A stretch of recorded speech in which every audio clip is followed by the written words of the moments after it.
Saturday night in the Valley, Arizona State looking for a series win in their first Pac-12 series of the season. It's the Devils and the Ducks, Game 2 from Phoenix Municipal Stadium. Welcome on in. Alongside Max Zepeda, Aiden Blanc, happy to be with you. Better weather than we had pregame last night, and the Devils have higher hopes because they are winners of one game already in this series and have a chance to take a second here. Winning this first Pac-12 series of the season would be a big momentum boost after going 1-3 in Texas. No, absolutely, and certainly the momentum boost is going to come after what was definitely an insane week, really, in Texas just a week ago. But I think the most important thing it's going to be heading into tonight, Aiden, is last night was a lot of weird, really, just all across the board. Starting pitching didn't necessarily had consistent performances, but not necessarily. The offense showed up in timely moments, of course, led by Brandon Compton with a 3-for-4 night. But Ethan Mendoza, who went 0-for-5, Aiden, ended up getting the two most needful RBIs that ASU needed in order to pull off that necessary win. Here's just the walk-off from last night, a diving play made over to first, which was kind of unnecessary in the moment because there was one out in the bottom of the ninth. But Harris Williams, of course, coming home to score the winning run. He was kind of shocked that ASU had pulled off the win. He was like, did we win? But they, in fact, did. And Mendoza certainly has become now one of the stalwarts at the bottom of Willie Bloomquist's lineup. Yeah, he came electrified in the state of Texas, his home state, and he's able to rebound. And, boy, has he pushed it here in Phoenix. Arizona State facing Oregon, and they'll face them without Connor Markle, their traditional Saturday night starter. Nothing serious, we were told from Willie Bloomquist. Sam Peraza gave us a little bit on why Adam Behrens gets the ball tonight for the first time on a weekend. No, absolutely, and Adam Behrens is going to have a very unique outing tonight because this is a guy who so far has really had some relief outings, but obviously in his last outing, obviously against TCU, only 3 innings and 5 hits and 5 runs allowed. So we'll be interested to see if he can bounce back tonight. We'll step aside, get your lineups in first pitch. Devils and the Ducks, Game 3 coming your way from Phoenix Municipal Stadium. First pitch after this. ASU's one and only student-run radio station, Blaze Radio, provides students with opportunities to cover a variety of topics. From music, this is Sun City Garage, to sports coverage. Against the Brewers in his last outing, he went to news. The bill also gives parents the ability to stream. And entertainment updates. Blaze Radio offers a fun environment to gain valuable broadcast experience. To find out more, visit blazeradioonline.com. Welcome to the State Press, ASU's student-run news organization that covers everything ASU. As one of the longest-standing student-run newsrooms in the country, the State Press offers a glimpse into a real newsroom environment. The State Press has been cited by organizations such as CNN, The Washington Post, MSNBC, and many more. Students gain valuable experience in reporting, editing, photography, and even podcasting. The State Press is home to some of ASU's hardest working and most dedicated students, so feel free to join.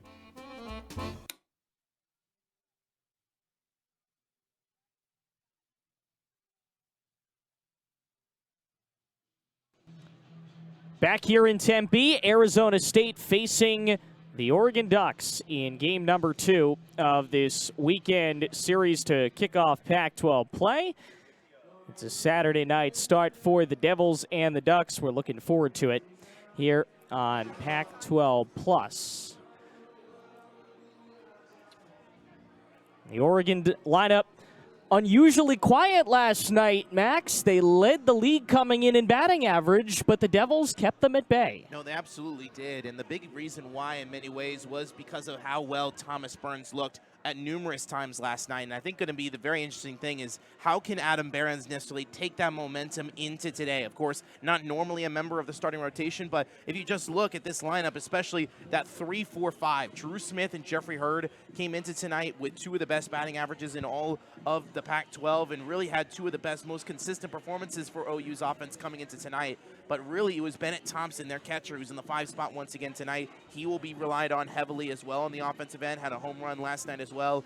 But it will be interesting to see how Behrens does. As you can see, his numbers right there on your screen. Only 9 strikeouts to begin the year. Obviously, normally a bullpen arm, but like you said, Aiden, obviously Connor Markle, a health issue. You want to obviously keep him healthy, but it will be very interesting to see how Behrens tries to live up to it in the position he's not familiar with. Yeah, Behrens gets the start we were told last night was when he was informed, Sam Peraza telling me, out of all these bullpen arms, we wanted to make this a traditional Saturday start and that 5 innings is expected, and Behrens is really the only guy out of the bullpen that has shown he can do that so far.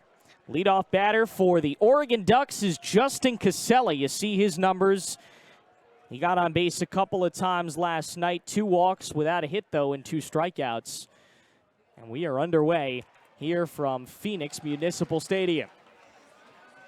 Our first pitch coming at 6:35, a few minutes late, but that's all right. We were a few minutes late last night as well. About a few more minutes than that. Casella goes down 0-2. The numbers kind of lie a little bit about Behrens. He has 2 wins on the season despite that .958 ERA. Looking for a punchy here. McLean goes chasing down the right field line and does not have a play as the ball goes towards the training facility. He gave it a look. Obviously, he'll be a little bit more cautious than everybody else as well with that hand injury that he dealt with. Well, of course, McLean, of course, trying to just get used to playing back at Phoenix Muni again last night. Very much was a very off night for him offensively, went 0 for 3, but he reached base twice on walks in what was a night filled with bases on balls on a Friday night. So Casella gets another chance at it, and there's that punchy. First batter Behrens sees, and he puts him away with 4 strikes. The Sun Devils off to a strong start on the mound. The freshman Behrens, second freshman this weekend to get a start. And he Ks Behrens. That's the 3rd strikeout. Beg your pardon, the 3rd strikeout Casella has had this weekend. And take a look at that Sun Devil defense, and we'll get you the lineup in a little bit. The left side of the infield is where the changes come in. And we can talk a little bit about that as well. We were told last night that New Contratus, who is supposed to be the everyday third baseman for Arizona State, is gone for the foreseeable future. And Willie Bloomquist not quite ready to share a diagnosis yet, but he told us that there will be at least a competition for third base. And you get the sense as well for shortstop between Jax Ryan and Steven Ondina. Behrens working ahead in a 1-2 count here. No, and certainly, and it's going to be very interesting to see who fills in that left side of the infield for ASU, considering Contratus is one of the true veterans of this ASU program, and in many ways, this is a young Sun Devil team. We always thought they were going to be young on the pitching side, but they could become younger when it comes to the offensive depth, but that's what we were told in the beginning of the preseason, was how deep this offense really is for ASU, and we're going to see that depth with Contratus' injury. 2 balls and 2 strikes. Anson Arrows, right fielder.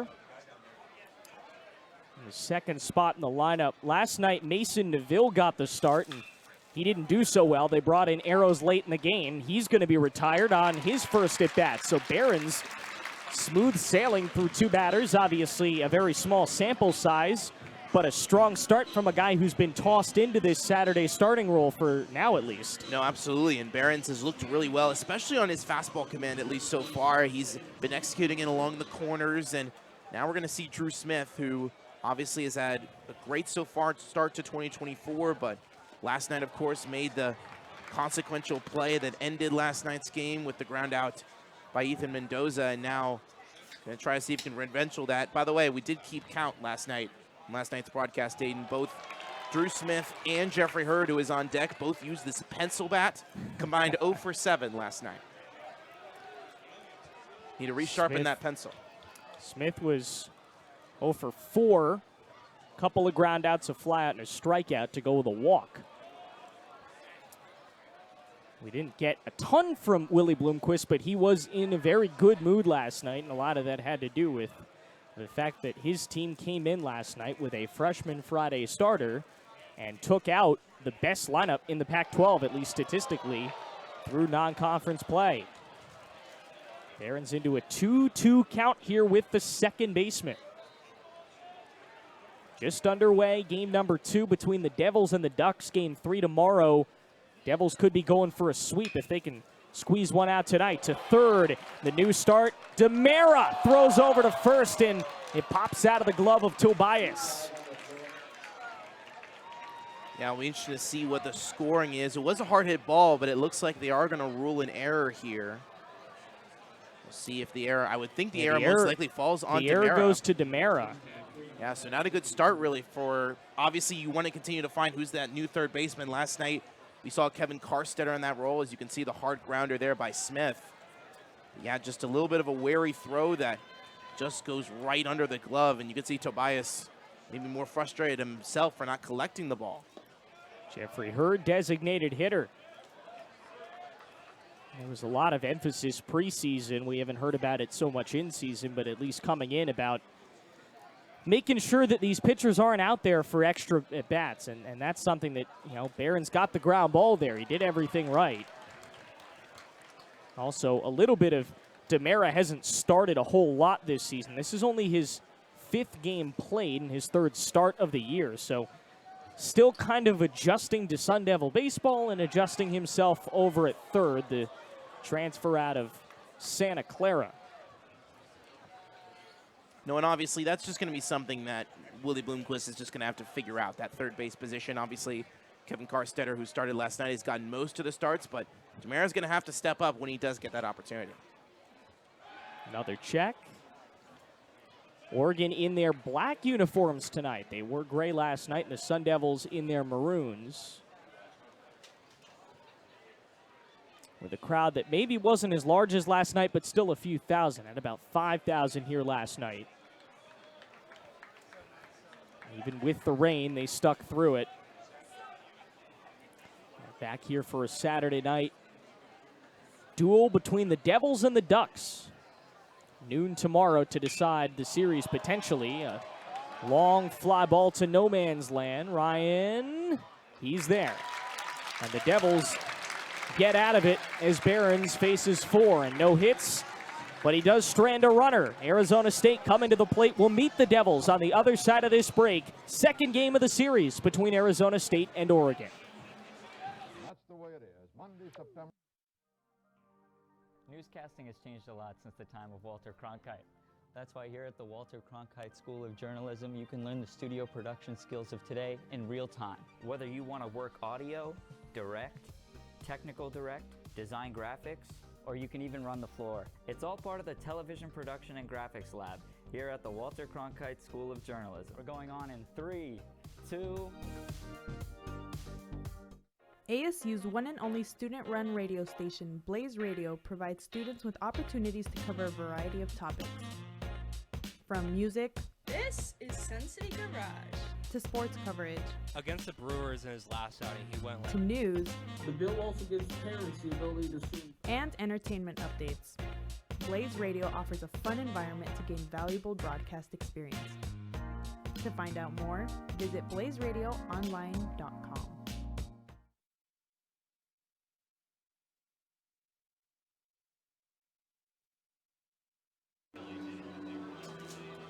Back from Phoenix Municipal Stadium, Arizona State and Oregon. The Devils have been a little bit quieter offensively ever since they left here after that Ohio State series.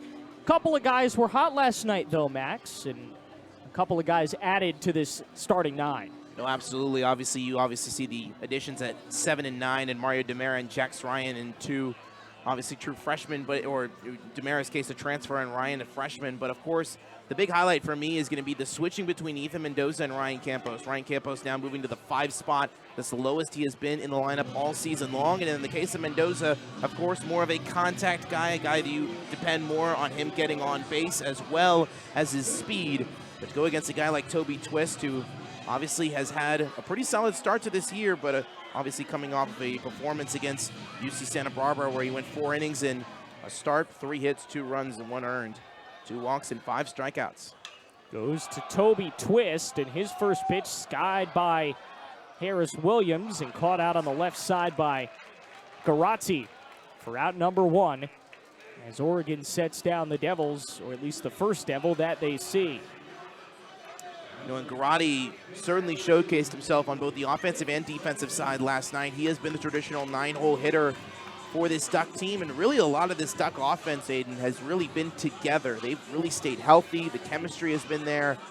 And as you can see, his last night's hero, Ethan Mendoza, now steps up to the plate to face Twist for the first time. Mendoza had a 0-1 count. You call him the hero, but you look at that stat line, he still went 0 for 5. But it was about as good an 0 for 5 as you're going to see in college baseball. Another early swing and another fly out towards foul ground. And despite a valiant effort from Walsh at first, climbing the stands, Mendoza stays alive in an 0-2 count. I was going to say, was Walsh going to jump into the section with all the kids right there? I think he was. Somebody gets a souvenir, and Mendoza gets to continue his at-bat. No one was stopping him. The Ducks come in at 9-4. Arizona State has not won 3 games in a row all season.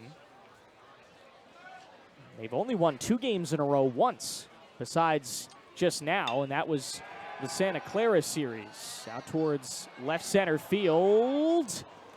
And Cooney, in an awkward position, gets the second out of the inning.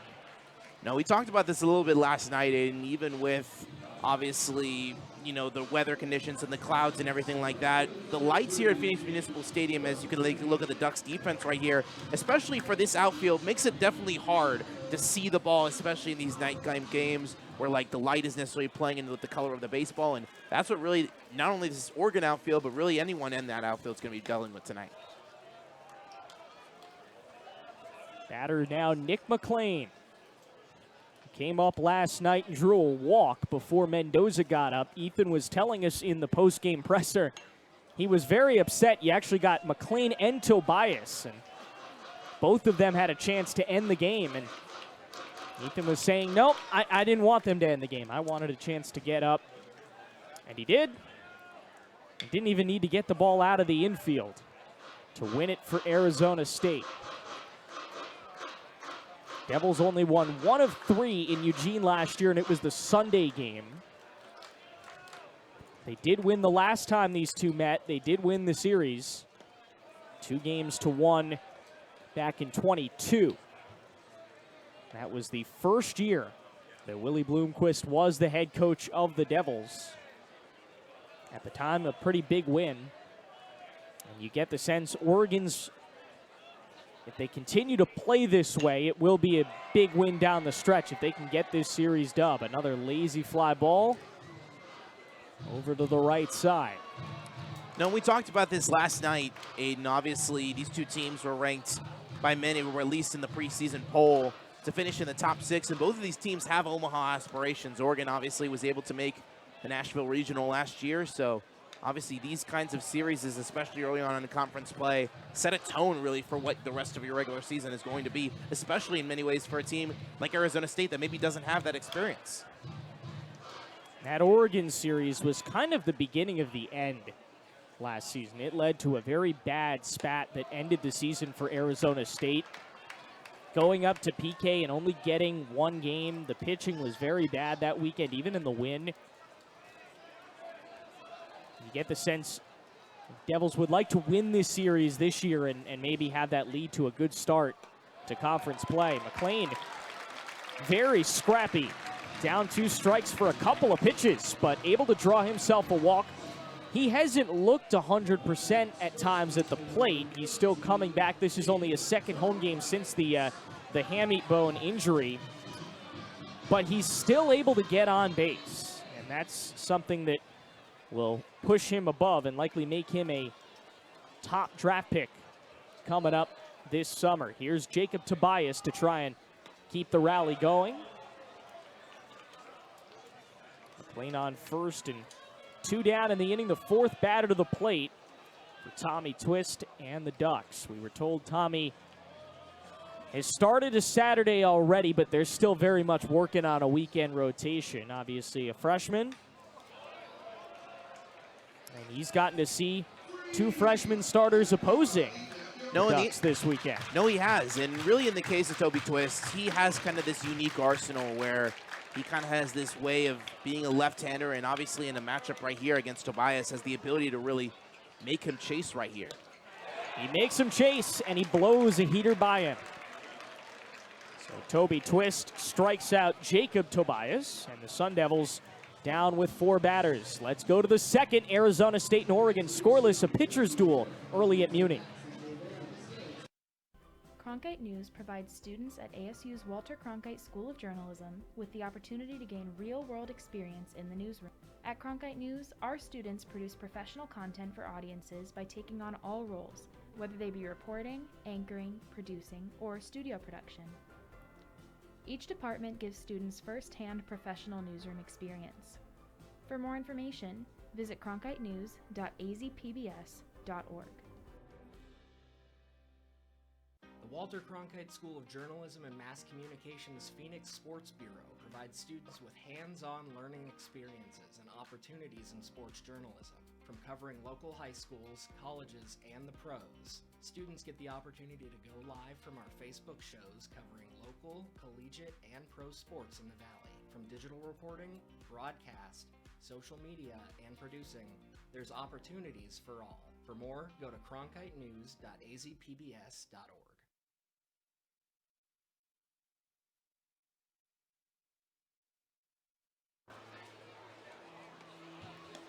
Second inning on the mound for Adam Behrens after he faces just 4 in his half of the first. Arizona State and Oregon each stranding a base runner to start off game 2 of this weekend set. Bennett Thompson, Jacob Walsh, and Ryan Cooney to the plate for the Devils. I beg your pardon, for the Ducks as we go to the top half of the second. Aiden Blanc, Max Zepeda. Great to be with you here at Phoenix Municipal Stadium on a Saturday night. A little strange they go Saturday night this early in the season. You normally don't see that until it becomes a weather issue where, you like to play 2 night games because of the heat later on. But, well, as we hit the back end of spring break, we do get the inaugural Pac-12 series starting on a Saturday night. Yeah, and we mentioned this a lot last night, Aiden. Of course, these 2 programs obviously off in 2 different directions next season, with Oregon off to the Big Ten, ASU off to the Big 12. 2 conferences known for their baseball in very different ways. So obviously this Duck program, and we've talked to them earlier in this week, or earlier yesterday, talking about they're not really focused on next year, kind of similar to what we've heard from the ASU clubhouse, saying they're all focused about this year and what they can do in taking on this list of opponents that they will face now one last time. The Devils have blown out Oregon in the overall series. They have had the success a whole heck of a lot, including recently. Trying to get one final series win before the Ducks head to the Big Ten next year. Obviously, the Big Ten is good baseball, but Oregon will immediately become a favorite in that conference. Good chance for Campos, and he grabs it behind the dish. Helping out Behrens as Thompson gets put down after he had a pretty big night, one of the bright spots in the Oregon lineup. No, he absolutely did. Thompson was a huge part of Oregon being close and being competitive in last night's game and really getting Thomas Burns off his momentum. So great job by Ryan Campos for at least being the veteran presence that he has been really all season long, and just kind of setting the tone and just cooling down Behrens with a nice out that he doesn't have to worry about. Thompson, the only one with multiple hits, one of only 3 players with a hit. He had a home run, the first of the season for him, and a double. He scored 2 runs as well. That is a rocket through the left side from Walsh. And the Ducks have kind of woken up a little bit here in the second, putting bat on ball. And Arizona State puts on a runner for the second straight inning. Yeah, that's just great batting on the part of Jacob Walsh. I mean, just absolutely just line drive the opposite way. He put one in the exact opposite side of the outfield last night. So no surprise he decides to have a similar approach, and great start there, and good one-out base runner here for the Ducks.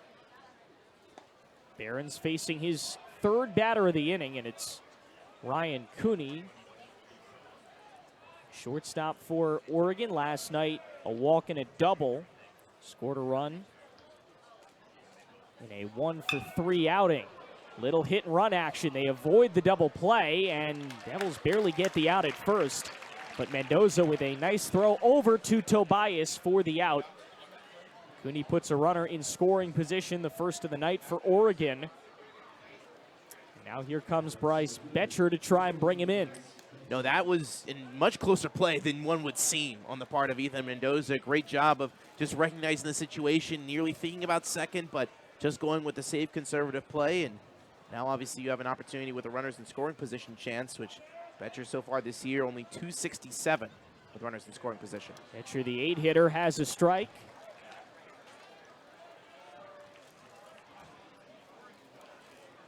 We've seen Behrens give up some runs, that 9.58 ERA, but again, he still has 2 wins in 4 appearances. A loss and a no decision as well. This is only his 2nd start of the season. As we talked about, he was told last night he gets the ball. Sam Peraza letting us know they want 4 innings out of him. They want 5 innings. This is not a bullpen day at all. This is, you know, even with your traditional Saturday guy out, this is still going to be try to get the starter into the 5th, maybe even the 6th. Little check swing foul. I don't know that we're going to see 120 pitches like we did with Thomas Burns that we did last night, but you expect him to at least get close to triple digits. Right, and besides really Ryan Schieffer, Aiden, really a lot of this bullpen, even in the case of Sean Fitzpatrick and Cole Carlone, really is still really at full battery. So definitely have a much healthy bullpen ready to back up Behrens just in case things go off the wire. Yeah, Carlone didn't throw very much last night, only got a couple of outs in the game. You expect him to make another appearance either tonight or tomorrow. Potentially multiple innings. We've heard about how he can go a little bit and stretch out. Back up the middle and into center. This will score the run as Walsh comes racing around third and the throw gets cut off. So Behrens gives up the early run, and Oregon has struck first for the first time in this series, 1-0 Ducks here in the 2nd. Yeah, Betcher, it's RBI number 6 for him on the season, and that's just great hitting once again. Just got on top of a low breaking ball that he recognized very early on, wanted to time it right, and he did. He was able to get it past the diving glove of Mendoza, and then Walsh probably sliding on a throw that was probably not going to get to home anyway. But great job for the Ducks to get out to a 1-0 lead. Their first time having a lead this early on so far this series. They did take the lead mid-game yesterday, but gave it up late as ASU rallied with those 2 runs. And now they have the upper hand as early as the 2nd inning. Remember, ASU took a first-inning lead last night. The Devils have trailed in 23 of their last 28 wins, so this is not anything that's new to them. In fact, last night at the press conference, Willie Bloomquist led off by saying, I have a feeling every one of these is going to be tight. Yeah, and it's going to be new, especially for a lot of these true freshmen, where every single really non-conference game has gone really one way or the other. There's been massive blowouts. I mean, the Ohio State series is a great example, and obviously now heading into conference play, a lot of these freshmen now going to get, especially in the pitching staff, going to have really now the sense of how close really every Pac-12 opponent will be, and especially for opponents that are just as good or even better than Oregon. Carter Garati trying to keep this rally alive for the Ducks. Into a 2-1 count. They have such a balanced lineup. I was talking with their radio broadcaster, Ryan Milano, and he's saying the 9-hitter's hitting .409. This is a lot similar to what you would see from Arizona State, where anybody in this lineup can get you on any given night. And last night was even more impressive because of that, with the way that Arizona State was able to handle him. Runner goes, throws on the money, but just a touch late. Campos to Ryan, and Jax was carried off the bag, but got the tag down just seconds late. And another runner in scoring position for Oregon. See if Garati can get himself an RBI here. He works the count full, and this will be a very big pitch early in the game for Adam Behrens, who again expected to go 4, trying to avoid giving up multiple runs in this 2nd inning. Betcher, by the way, with that stolen base, his 4th of the year.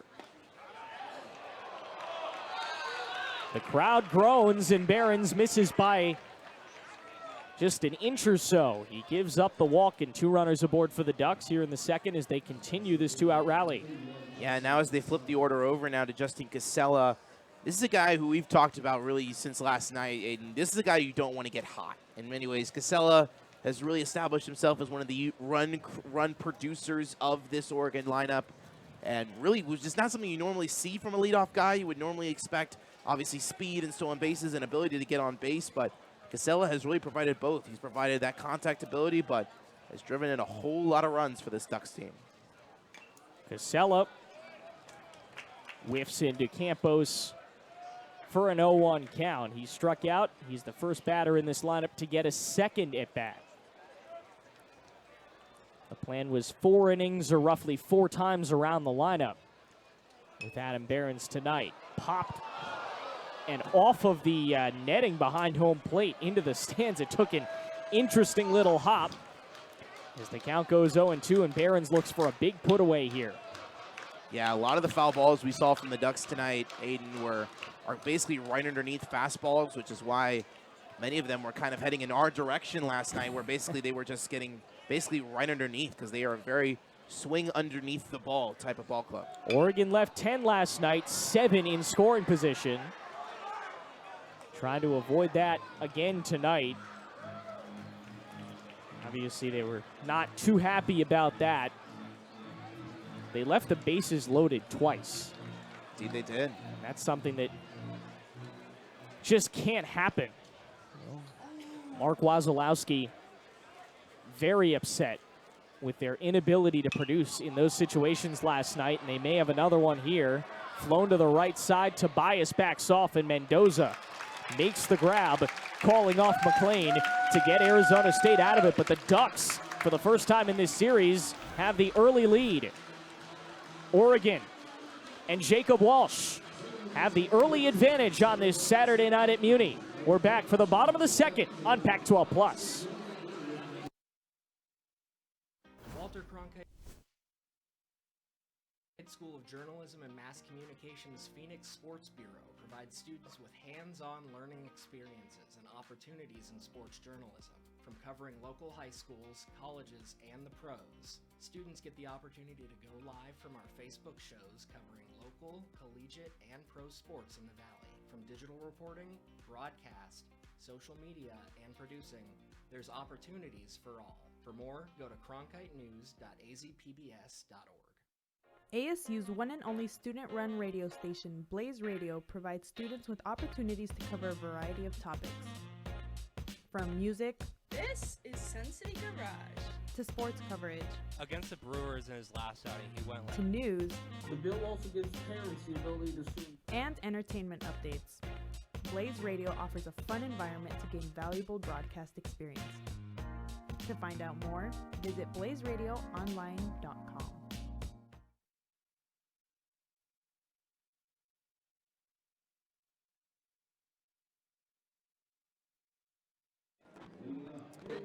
That's how it ended.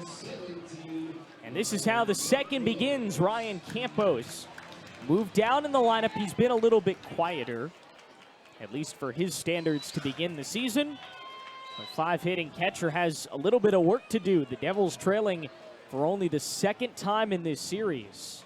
And they didn't trail very long last night. Oregon took the lead, and 2 pitches into the next inning, Brandon Compton went yard to tie it. So the Devils have only trailed for 2 offensive pitches in this entire series. Campos drives one to right, and the Devils continue to ring.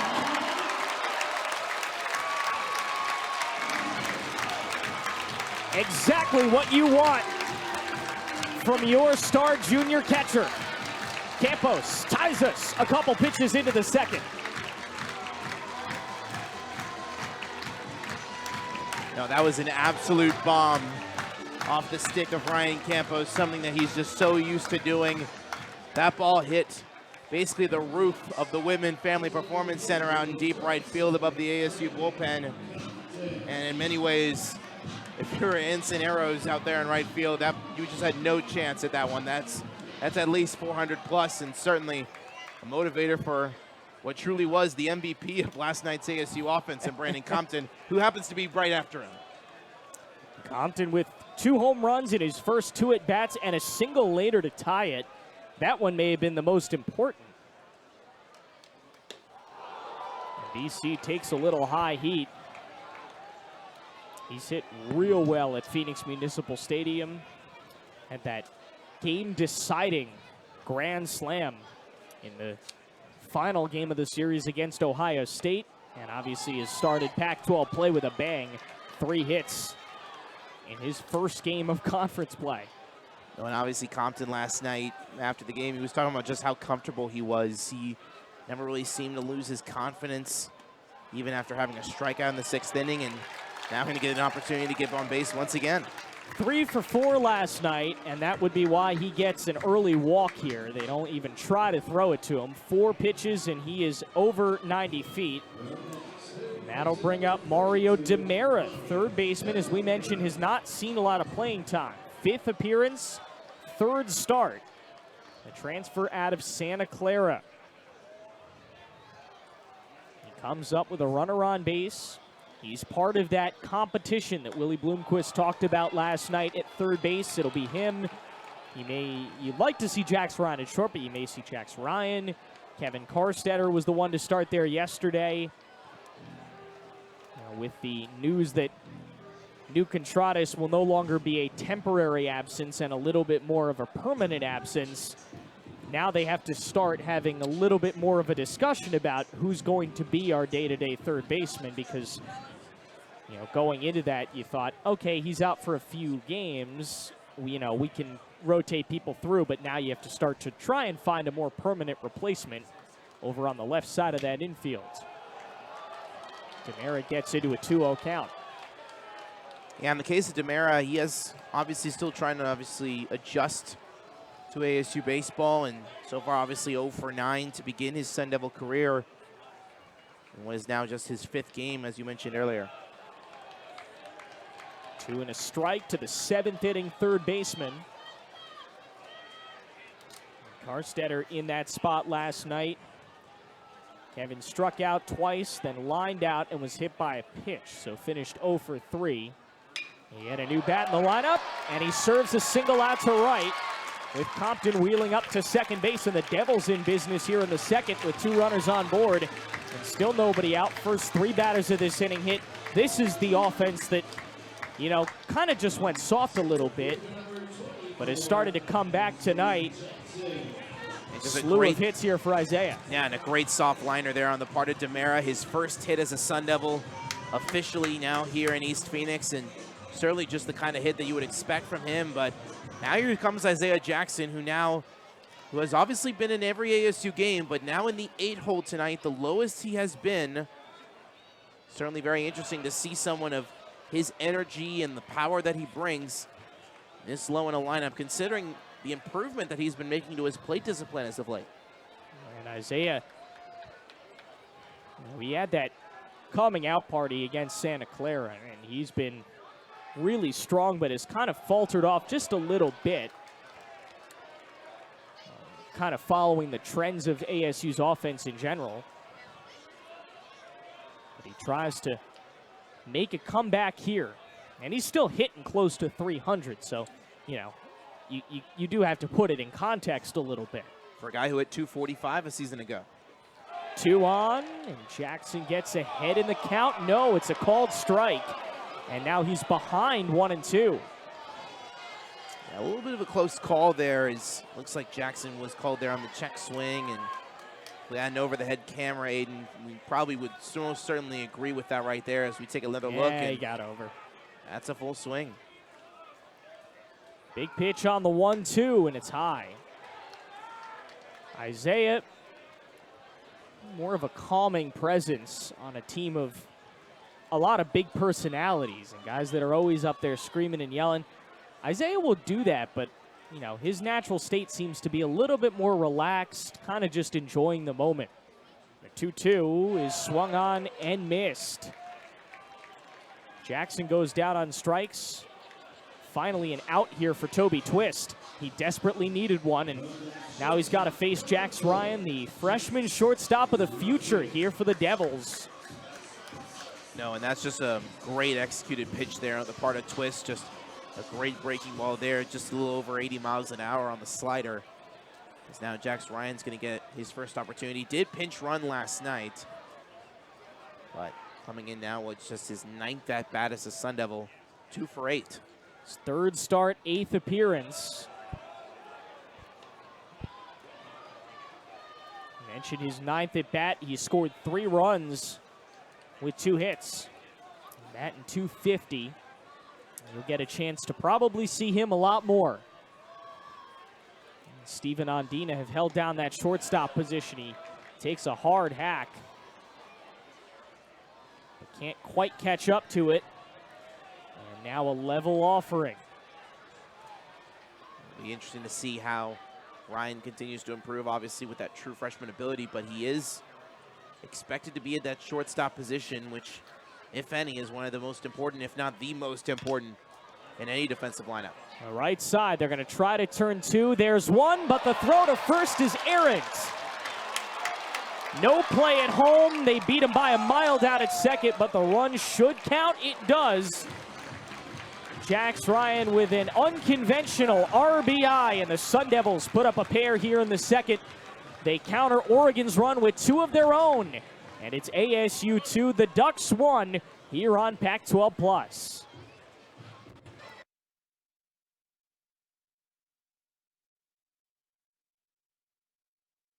ASU's one and only student-run radio station, Blaze Radio, provides students with opportunities to cover a variety of topics. From music, This is Sensei Garage, to sports coverage, Against the Brewers in his last outing, he went to news, The bill also gives parents the ability to stream and entertainment updates. Blaze Radio offers a fun environment to gain valuable broadcast experience. To find out more, visit blazeradioonline.com. Welcome to the State Press, ASU's student-run news organization that covers everything ASU. As one of the longest-standing student-run newsrooms in the country, the State Press offers a glimpse into a real newsroom environment. The State Press has been cited by organizations such as CNN, The Washington Post, MSNBC, and many more. Students gain valuable experience in reporting, editing, photography, and even podcasting. The State Press is home to some of ASU's hardest-working and most dedicated students, so feel free to join.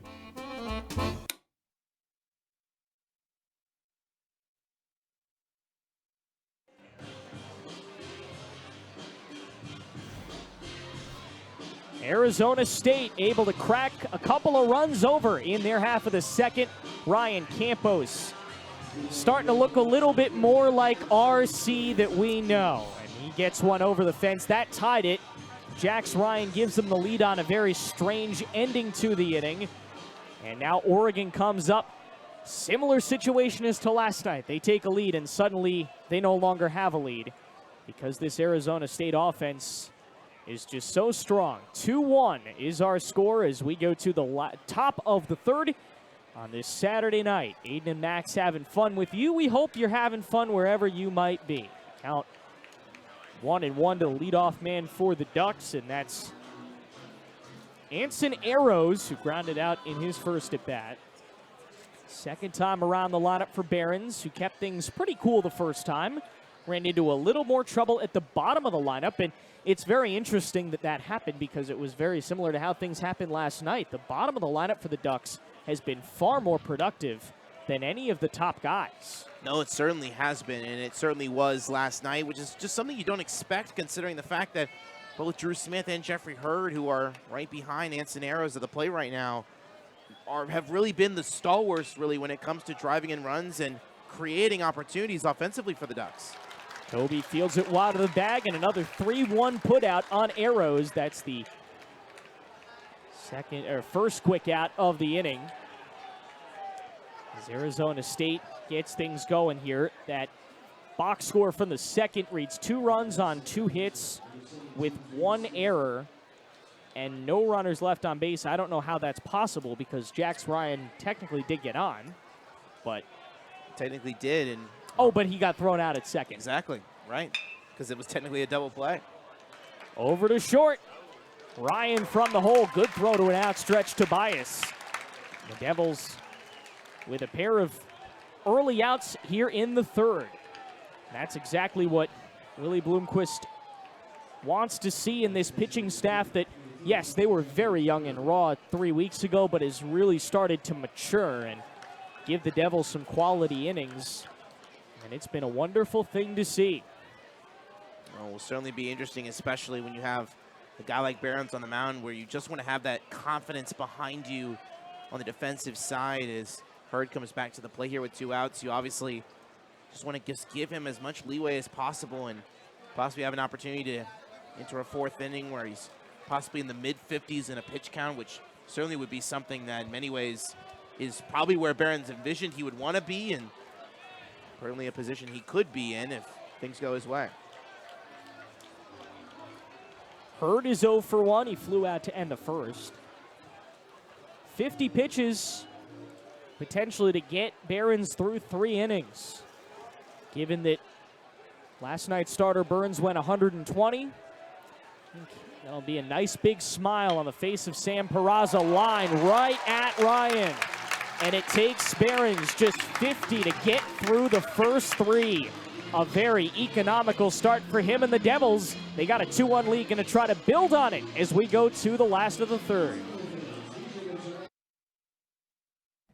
And that's the way it is. Monday, September. Newscasting has changed a lot since the time of Walter Cronkite. That's why here at the Walter Cronkite School of Journalism, you can learn the studio production skills of today in real time. Whether you want to work audio, direct, technical direct, design graphics, or you can even run the floor. It's all part of the Television Production and Graphics Lab here at the Walter Cronkite School of Journalism. We're going on in 3, 2... ASU's one and only student-run radio station, Blaze Radio, provides students with opportunities to cover a variety of topics. From music, This is Sun City Garage, to sports coverage, Against the Brewers in his last outing, he went to news, The bill also gives parents the ability to stream and entertainment updates. Blaze Radio offers a fun environment to gain valuable broadcast experience. To find out more, visit blazeradioonline.com.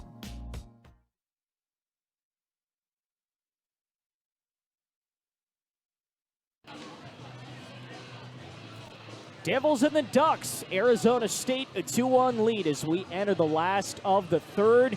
How about that inning from Thomas Burns on the mound? He's taken just 50 pitches and gotten through 3 innings. Has only allowed 1 run. It's come on 2 hits. No, and certainly in the case of Barons, he has certainly had a very successful night. Necessarily just relying on his defense, letting them do the work.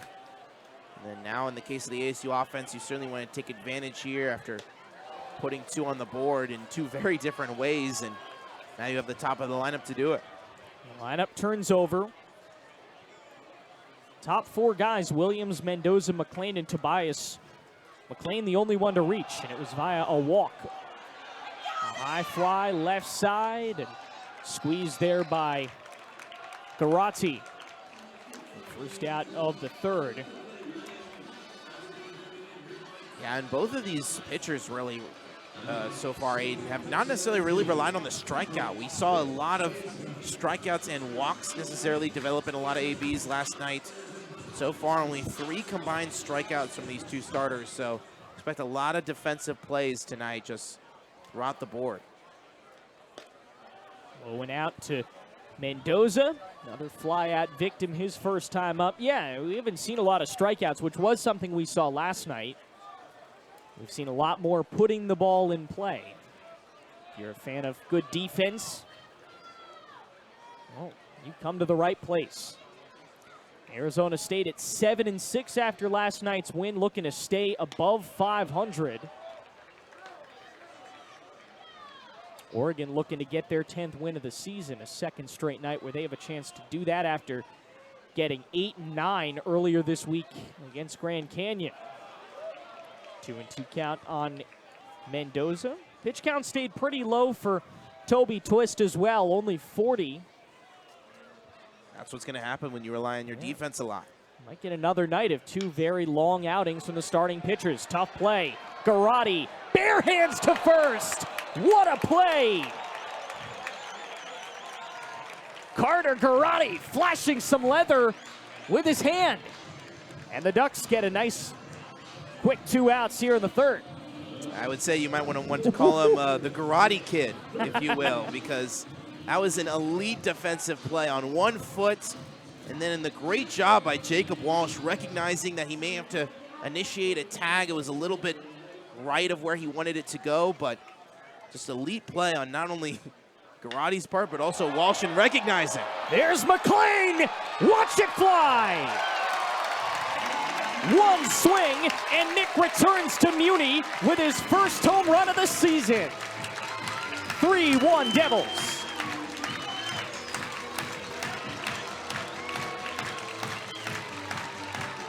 How about a homecoming for Nick McLean? Second game back home, first pitch, hooks it down the line. Just not necessarily center cut on the pitch there from Twist, but got out in front of it early and able to keep it fair, just halfway up the rock ridge out there and straightaway left, Aiden. But an absolute moonshot on these 2 home runs from the 3 and 5 hitter tonight so far for ASU. The 2 arguably most expecting home run hitters in this Son of a lineup. McLean and Campos, they were very briefly summer ball teammates with the Wareham Gatemen in the Cape Cod Baseball League. And they brought a little bit of that Spillane Field magic back to their home in State 48, both with homers. And those are 2 of the 3 runs that Arizona State has scored in this ballgame.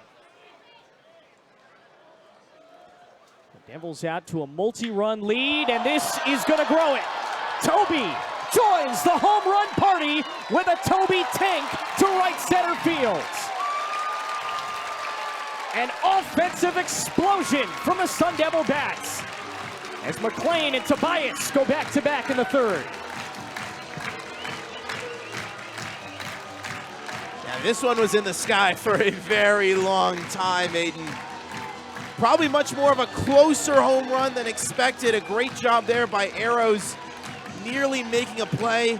That ball's maybe 2 feet short of possibly a robbery opportunity, but another great opportunity there by Tobias. Of course, we know the power that he brings.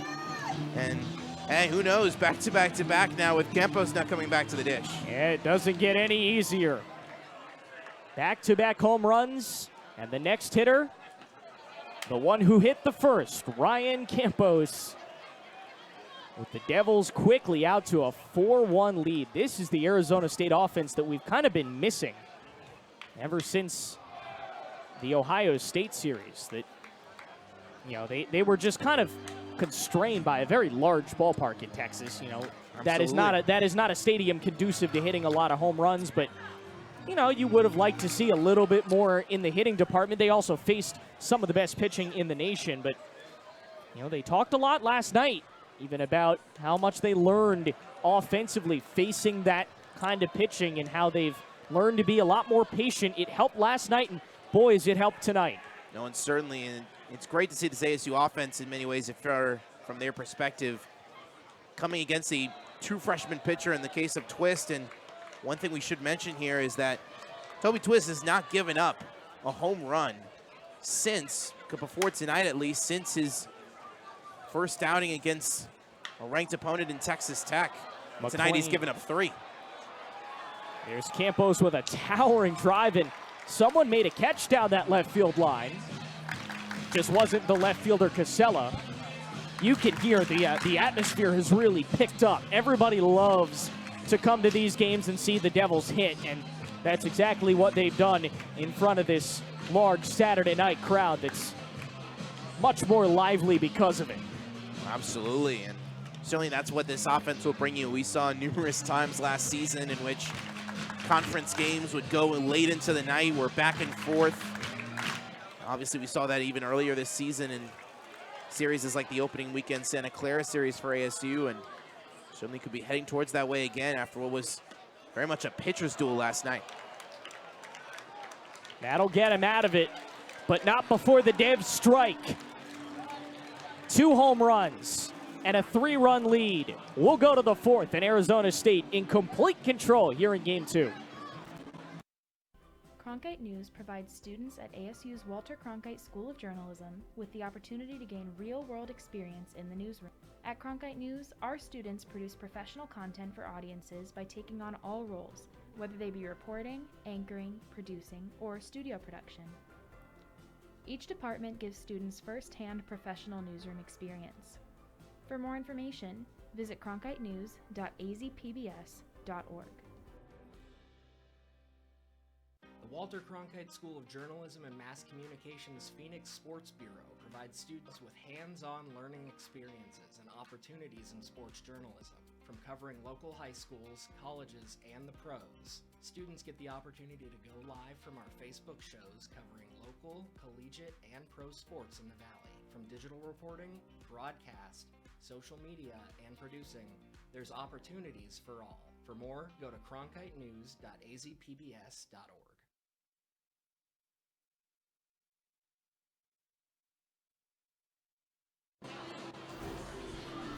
If you're a fan of offense, you've come to the right place. The Sun Devils' sleeping giant has woken up. Nick McLean. And then a couple of pitches later, Jacob Tobias joins him to give Arizona State a nice hefty 4-1 lead.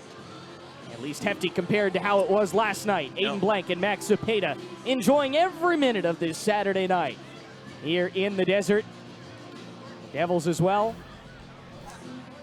And certainly really in the case of both of those home runs, Aiden, both of them came in a position in which ASU's offense needed just one more boost after a successful second inning.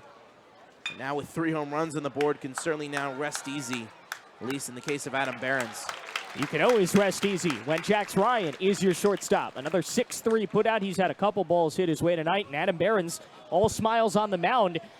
You know, the way the offense is hitting, he may get overlooked. A lot of the times these pitchers will get overlooked the way this offense can perform, but, well, Behrens is now retired 5 straight. And not only 5 straight, the top 5 in the lineup. Even more notable from the freshman hurler. He deals a strike to Jacob Walsh. Walsh singled and has the lone run for Oregon. Back in the second. And that's just a theme that we've been seeing really so far in each of these first 2 games, Aiden, has been the fact that this Oregon top half of this lineup has just not produced at all so far in this series. I mean, top 5 hitters last night going combined 2 for, I'm just putting this number here, 2 for 17 last night from the top 5 hitters, and so far tonight, they're 0 for 10. 0 for 10. Do quick math there, that's 2 for 27. The only batter to reach in that top 5 was Smith. Got on via the error. And it was not really that big of an error. It was one that Toby just couldn't pick out of the dirt at first base. He picks that up. They are a legitimate 0 for 10. Walsh 1 for 1. This Oregon lineup again, you're kind of waiting for it to wake up. You keep expecting it to, but Sam Peraza and the Sun Devil pitching staff have certainly put in the work. It's very clear they've scouted really well. And remember, this was the matchup that we were going to be talking about all series long, Aiden, was the matchup between this Oregon offense, the best arguably statistically in the Pac-12 to begin the year, and this ASU pitching staff, which has very much been a roller coaster. A walk drawn by Walsh. He's on for the second time tonight. That'll break a streak of 5 straight retired by Adam Behrens. He now faces Ryan Cooney. This is the part of the lineup where he ran into trouble the last time. The bottom 4 hitters, Walsh, Cooney, Betcher, and Garrotti. 3 of those 4 got hits in their opening at bat. And now Walsh has reached in his second at bat as well. Cooney was the only one retired in that bottom 4 in his first at bat. And certainly Cooney has had definitely a rough series, but certainly very valuable in this Oregon defense at shortstop, and is why he's been there nearly every game so far for the Ducks this season. Crowd starting to calm a little bit. but still very jumpy after back-to-back home runs for Arizona State, bringing the total up to 3 on the night. The team that was billed as maybe a top 10 offense in the country coming in has lived up to it. They kind of just prove, as always, you can keep them down for maybe a game max. And then they're back. This is a high fly out to right, but McLean has a play on it. And it's a can of corn for the Sun Devil right fielder. And Behrens bounces back 2 out here in the inning. Well, now here comes Bryce Betcher out of the plate for Oregon. Obviously, he has the only RBI so far for the Ducks. He drove in Walsh back in the second, and Betcher, of course, is someone in, at least in the case of the Oregon lineup, that one of these true veterans. It's a very old group, this Oregon lineup, this Oregon offense. 5 of the 9 starters, juniors or older. So very much a veteran group when it comes to this roster, and certainly a very different scenario in comparison to what Willie Bloomquist has in his clubhouse.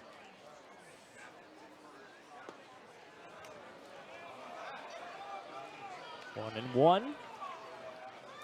We haven't seen a lot of walks tonight. That was only the second allowed by Behrens, and that's good because Oregon has had a knack lately for grabbing walks. 10 last night, and it was the second time in 4 games that the Ducks drew double-digit free passes. And obviously, aside from Oregon, that's something that Arizona State has talked about. Peraza and Willie Bloomquist have really tried to hone in and you know, even the guys that have come out and had really good nights, like last night with Thomas Burns, they mentioned it in the pressers saying, hey, yes, you were great, but we can't walk the park. Exactly. It was something that last year's weekend rotation ran into a lot of problems with, and it's something that was one of the major points of emphasis, especially preseason and continuing into the season for Arizona State. A 3-1 count here. Behrens resetting himself, in danger of a 3rd walk on the night. And remember, you got the dangerous contact threatened Carter Garrotti sitting on deck, and obviously the possible chance of flipping this lineup over, which you don't want with 2 outs. Yeah, there's the walk. It's the 3rd free pass tonight. Ryan Campos has gone out to have a conversation. They'll bring in Sam Peraza as well. Peraza came out for a mound visit last night with the bases loaded in the 2nd inning, and he talked to Thomas Burns. What did Burns do? He retired 3 in a row and got out of a bases loaded, no outs jam without allowing a run. So Peraza's coaching has been big for these pitchers. They've really enjoyed working with him.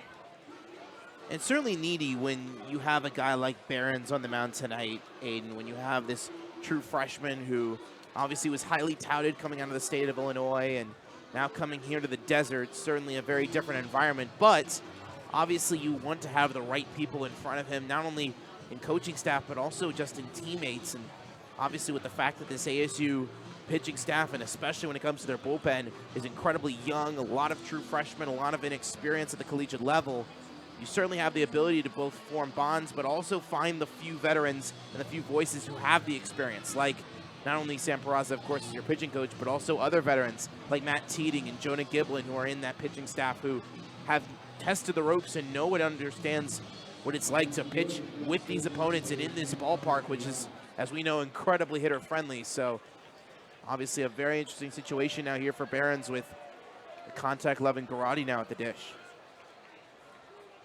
Garrotti with a walk in his last at-bat, one of the 3 that Behrens is allowed tonight. He hits a rocket. It's knocked down at second. Mendoza throws him out at first.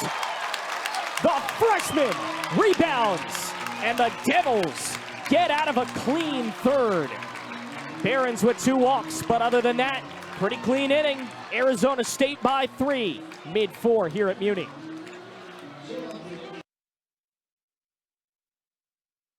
Walter Cronkite School of Journalism and Mass Communications Phoenix Sports Bureau provides students with hands-on learning experiences and opportunities in sports journalism. From covering local high schools, colleges, and the pros, students get the opportunity to go live from our Facebook shows covering local, collegiate, and pro sports in the Valley. From digital reporting, broadcast, social media, and producing, there's opportunities for all. For more, go to cronkitenews.azpbs.org. ASU's one and only student-run radio station, Blaze Radio, provides students with opportunities to cover a variety of topics. From music, This is Sun City Garage.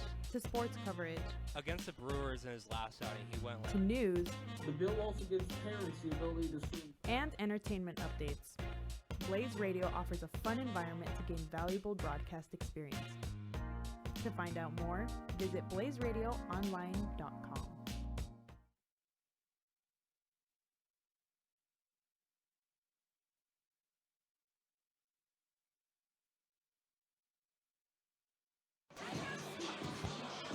Arizona State giving us plenty to cheer for on this Saturday night. The Devils and the Ducks here from Phoenix Municipal Stadium in the desert. Back here on Pac-12 Plus, Aiden, Blanc, and Max Zepeda. Great to be with you. The Devils a 4-1 lead, and it could grow here with Brandon Compton. No, it certainly has the opportunity to grow here with someone of Compton's ability. Obviously, he was walked on 4 pitches in his first plate appearance, and now faces his 5th straight ball here from Toby Twist.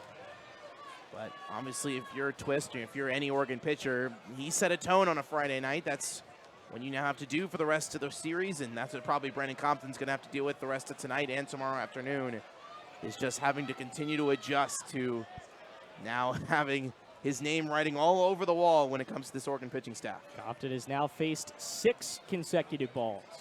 After 2 home runs and a single yesterday, he got way under that pitch. And he hits it foul to the left side of the field. He finally gets himself a strike and puts a pretty big swing on it. No, he did. He put a really great swing on that. Compton has done really good so far this season at just driving through the baseball, at least getting a lot of line drives. Both of his home runs last night were of the line drive form to center field. And another big fly. He can't straighten it out. Level count here. He just does a really good job, Aiden, at just getting great contact. He doesn't rarely chip the baseball. He doesn't really have an opportunity where he barely makes contact and it's in fair play. Most of the time when it does, it's usually in foul territory. And that's why more than often, he's getting hard contact on that baseball. Toby Twist throws his 57th pitch of the night. It's a breaking ball outside. No, we got him. And Compton goes down on strikes. He gets Cade for the first time, second time in this series. It'll bring up Mario DeMera, the third baseman, who had himself a single, his first Sun Devil hit in his last at bat. The righty swinger takes inside. He gets himself up to 100. That just shows you he just hasn't had a lot of plate appearances. The transfer out of Santa Clara. 2 balls and no strikes. Yeah, and his first hit obviously coming tonight now as we turn the calendar to conference play, Aiden, and certainly he's going to need to have more offensive production if he's going to want to be considered on a day-in, day-out basis, depending on how long New Contratus is sitting on whatever the college version of IL is. But, of course, he will need to continue to perform especially better on the offensive end, because obviously in this kind of a competition, you can't just rely on your defense to speak the words for you. He's into a hitter's count. They like his ability as a hitter. He's been given a lot of space on this infield. Everybody playing well back at their normal positioning in the infield, middle infield. Cooney and Smith both to the outfield grass, and that would be why a long fly ball. It won't stay fair, but well, Mario DeMera showing us for the first time as a Sun Devil his power as a hitter. They brought him in as one of those transfers. Again, hasn't seen a lot of playing time, but has an opening there at third base to do it. He's going to get a 2-hit night as he hits a heat-seeking missile out into the left center field gap. He goes to second, slides in safe, and the Devils have got a runner in scoring position with 1 out in the 4th. Yeah, Aiden, if you told me coming into tonight that a man who was going to have a very productive 2 for 2 to begin the night, if you told me it was going to be Mario DeMera, I probably wouldn't have believed you. But regardless of that fact, that's just great contact on the parts of the left center gap. Great throw by Casella, but just pure speed, pumping his arms with a great slide to second. Certainly a great energizer there, and Certainly have a run producer, to say the least, now at the dish to drive him in if he can, and Isaiah Jackson. It took him 10 at-bats to get a hit, and now he's got back-to-back hits, and Jackson adds to the total. Out to center. Does Betcher have the arm? Demera's coming home, and the throw is bobbled, but recovered by Thompson to tag him out. Isaiah goes down to second. Yeah, Willie Demera was angry. Yeah, Willie is going to argue that Bennett Thompson was blocking the plate. Let's see. It's a great throw from Betcher out in center field. And Thompson should have been able to slap the tag down. And you can see Demera, he's probably more upset. They're going to have a discussion here. And Demera, you can see he's probably visually upset on the fact that he wasn't able to get a slide down.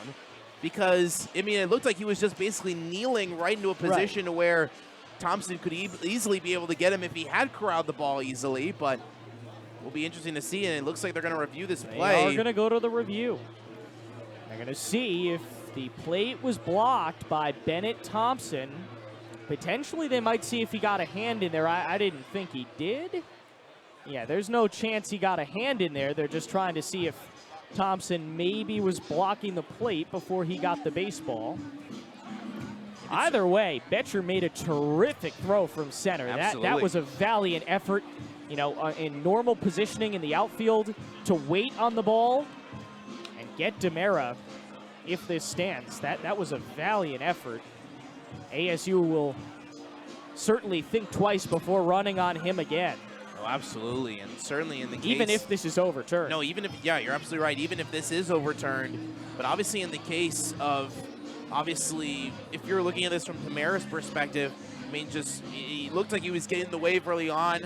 It looked like he had an opportunity to beat it out, but certainly will be interesting to see. It looked like, at least from the angle that we last saw, that the right leg of Thompson was probably covering at least part of the plate, maybe at least 2/3 of it. So that's conclusive evidence in the minds of the home plate umpires as we take another look right here. This is the definitive angle. They have a case. Yeah, I was going to say, this is the angle they're viewing. They have a very good case that he was blocking the plate. And especially with the fact that, like we mentioned earlier, Demera did slide. A crew has gone out to the Oregon bullpen amidst all this chaos. So either way, Toby Twist may have his, excuse me, his time limited. Even if this run doesn't go through. If the run scores, it would be 5-1 Arizona State here in the fourth. The Devils have broken these bats open. This is the Arizona State that we were used to.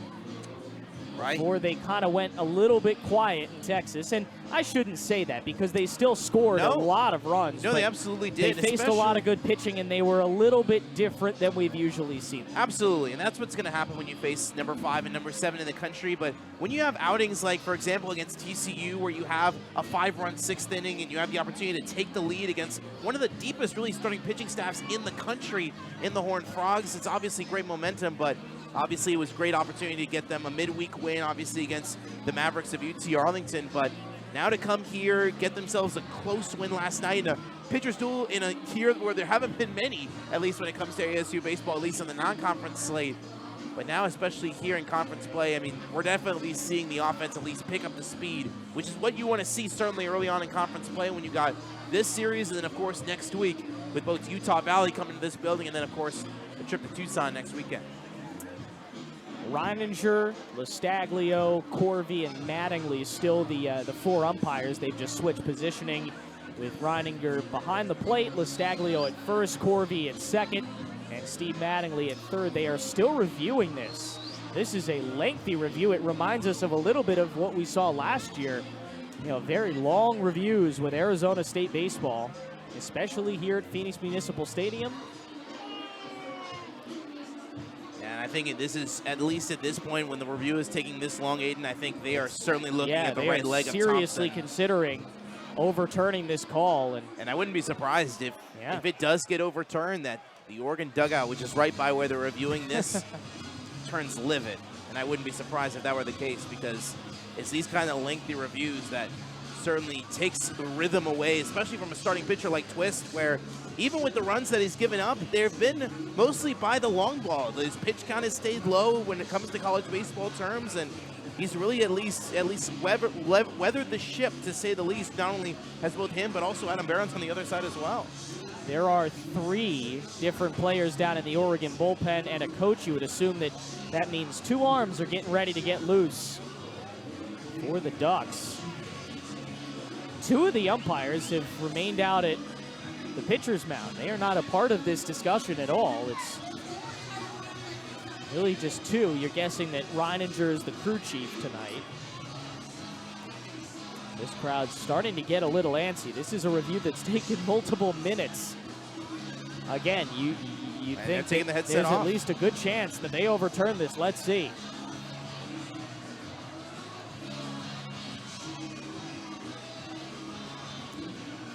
Waiting on the call.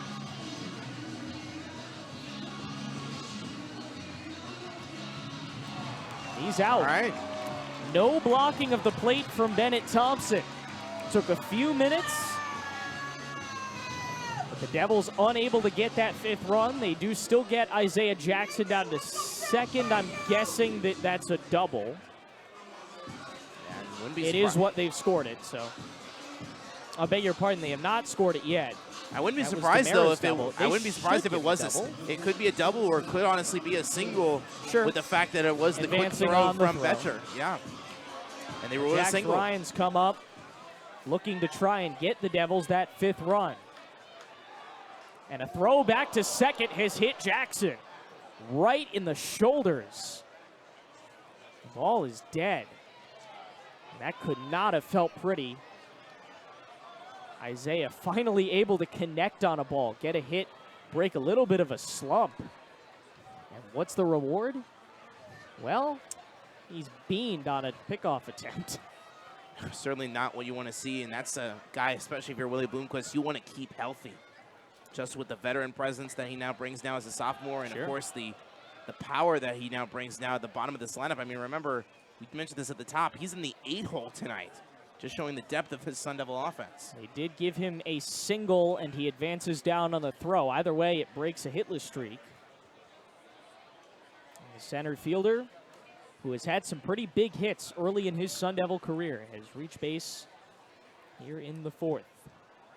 2 out for Jax Ryan, freshman shortstop, trying to get that 5th run that the Devils feel they were robbed of.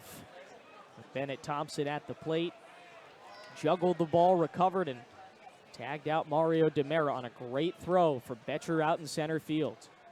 Jackson leading off 2nd. And a ball that's golfed left side. A lot of souvenirs tonight. This one will land on top of the Oregon dugout. Yeah, and we mentioned this both last night and at the top of this broadcast tonight, Aiden. Oregon loves to extend, really when it comes to a pitching staff, they love to extend counts. They love to really just punch the zone. That's really why we've seen ASU necessarily take advantage of the home run ball, when kind of surprising that was necessarily a little bit lacking tonight, aside, of course, from Brandon Compton. But certainly in the case of Jax Ryan here, certainly an opportunity to lay one on the ground and possibly drive Jackson in for what would be another insurance run.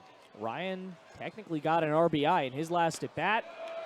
Went down as a fielder's choice, and he was thrown out going to 2nd, but did score that 4th run. Or beg your pardon, scored the 2nd run for Arizona State. The 3rd and the 4th came from those home runs.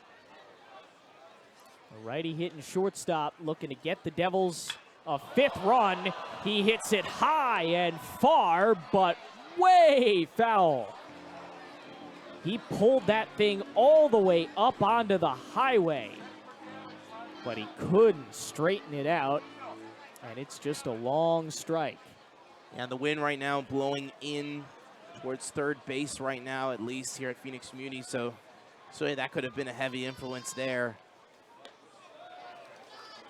Jackknifes out of it, and the count runs full. So a 3-2 count. This is a very big pitch for Toby Twist. His 71st of the night, trying to stay in this game. Reinforcements have begun to warm up in the Oregon bullpen. Twist still trying to get out of it, and he will. Ryan goes down on strikes. It's the 2nd strikeout of the inning. And a long inning comes to an end for Arizona State. No runs, but they do get a pair of hits. We'll go to the 5th here on Pac-12 Plus. ASU's one and only student-run radio station, Blaze Radio, provides students with opportunities to cover a variety of topics. From music This is Sun City Garage. to sports coverage Against the Brewers in his last outing, he went to news The bill also gives parents the ability to stream and entertainment updates. Blaze Radio offers a fun environment to gain valuable broadcast experience. To find out more, visit blazeradioonline.com. Welcome to the State Press, ASU's student-run news organization that covers everything ASU. As one of the longest-standing student-run newsrooms in the country, the State Press offers a glimpse into a real newsroom environment. The State Press has been cited by organizations such as CNN, The Washington Post, MSNBC, and many more. Students gain valuable experience in reporting, editing, photography, and even podcasting. The State Press is home to some of ASU's hardest working and most dedicated students, so feel free to join.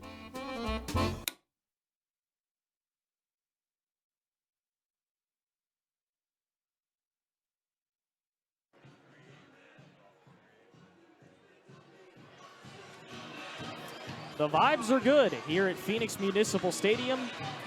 The Devils and the Ducks. On this Saturday night, Aiden, Blanc, and Max Zepeda, it's great to be with you. We're having fun. Lengthy review, that's okay. We'll rock with it. Move on as Adam Behrens gets the ball for a 5th inning. This is right around the sweet spot that they were hoping to get him in.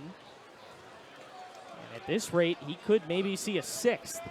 Yeah, 67 pitches through 4 innings. Certainly an impressive outing for someone thrust into this position like Behrens. And really all of his pitches have really been mostly consistent. Obviously, he's had a great, really, I've been really impressed, though, specifically, Aiden, probably most on both his, really none of his fastball. Really mostly his breaking ball has been consistent, as well as the changeup.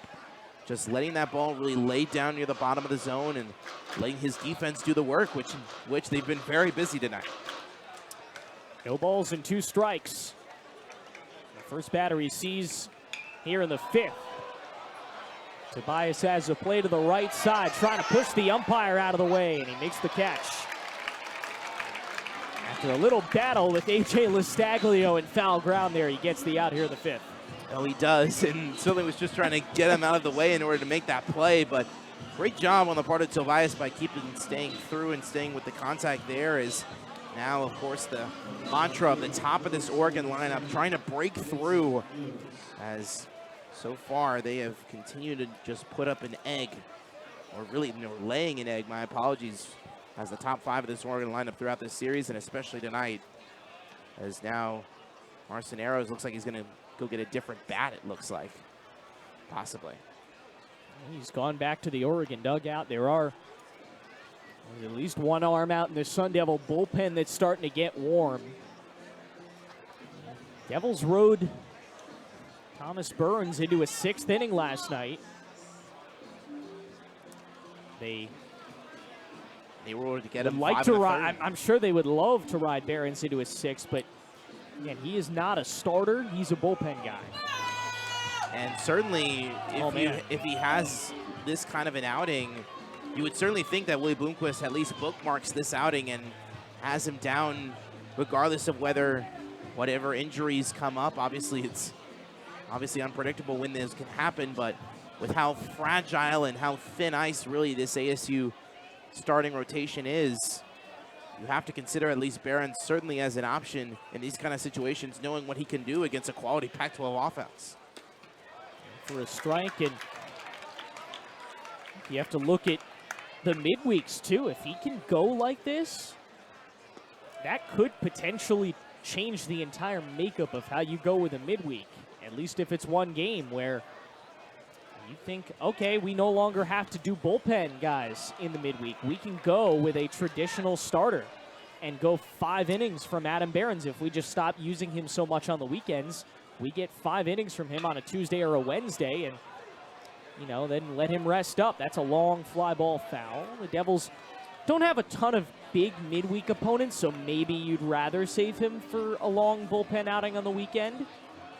But certainly, especially even this upcoming week with Utah Valley coming into town. And you'll get a couple of 2-game series, and that's maybe where you'd most like to see him, if he can eat up half a game in a 2-game series instead of just a 1-gamer. The midweek this week, New Mexico State on Tuesday night before the Devils head to Arizona. This is a rocket to straightaway center, and Isaiah Jackson has to watch it go. Arceneros gets a new bat, and it makes all the difference. A big fly for the right fielder. His first hit of the night has cut this lead down to 2 as Oregon gets their second run of the night. And Ansonaros just make great contact, sending arrows, if you will, out to center field. As Isaiah Jackson had no chance on that halfway up the batter's eye and straightaway center. And great job for arrows there, just making great contact and setting off necessarily would have been a very consistent night for Barons, as now the ASU bullpen starts to churn and wind its way up. Isaiah Jackson has made some incredible catches in his Sun Devil career. That not going to be one of them. Off the batter's eye in center. Seems to be a nice little target. That ball is slashed past Demera at third base. And Oregon with a couple of good barrels here on Barons. And this is where you start to look at maybe going to the bullpen, Max, because these are the guys that weren't hitting him the first 2 times around. And Sam Peraza did say we'd like to see him go 4 around in the lineup. He's probably not getting there, but these are the guys that he was setting down 1, 2, 3 very easily in the first and second and third innings. And this may be a little bit of a stalling tactic as they start to get some serious action out in the right field bullpen. No, and certainly, especially when you're going up against guys like Drew Smith, who was able to get that great slap hit there, something he's been evident of doing all season long. And now you have a situation where you have a runner on now for Jeffrey Hurd, who really hasn't been great offensively this series, but you have to remember, Aiden, he has been one of the biggest run producers for this Oregon team so far this season. I mean, with 2 homers, 12 RBIs coming in. Obviously, Hurd has necessarily been known for that persona, and obviously with a 4.20 ERA, you have obviously now someone warming up. That's Ben Jacobs out there currently warming. Obviously, Ben Jacobs, well known for a starter. He started, obviously, in the midweek against Kansas State after opening weekend, but certainly very interesting to see the decision-making there, obviously going from the righty possibly in Barons to now the lefty in Jacobs. So we'll be interesting to see how that develops necessarily, considering we know how well Jacobs can do against a quality offense, obviously being a ranked team in Kansas State, and now supposedly the best offense in the Pac-12 so far in the Ducks. Now it's become a full meeting on the mound, and Ben Jacobs will make an appearance on this Saturday night for Arizona State. The UCLA transfer will enter in a 4-2 game in the 5th. And the Devils did get a great night out of a guy who unfortunately will not be in line for the win, but gave him a winning effort in Adam Barons. Called late last night to get the start, and boy, did he perform up to expectations. Ben Jacobs will take over when we return. The Devils in front 4-2, but Oregon starting to rally. Back in a moment on Pac-12 Plus. And that's the way it is. Monday, September. Newscasting has changed a lot since the time of Walter Cronkite. That's why here at the Walter Cronkite School of Journalism, you can learn the studio production skills of today in real time. Whether you want to work audio, direct, technical direct, design graphics, or you can even run the floor. It's all part of the Television Production and Graphics Lab here at the Walter Cronkite School of Journalism. We're going on in 3, 2... ASU's one and only student-run radio station, Blaze Radio, provides students with opportunities to cover a variety of topics.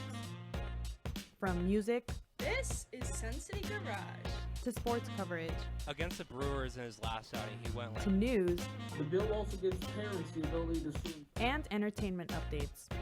Blaze Radio offers a fun environment to gain valuable broadcast experience. To find out more, visit blazeradioonline.com.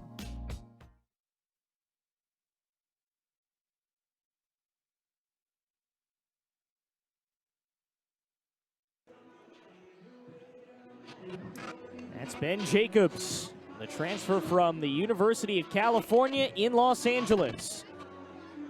Ready to go for Arizona State on this Saturday night, taking over after a great effort from Adam Behrens. His final line on the night won't end with a win.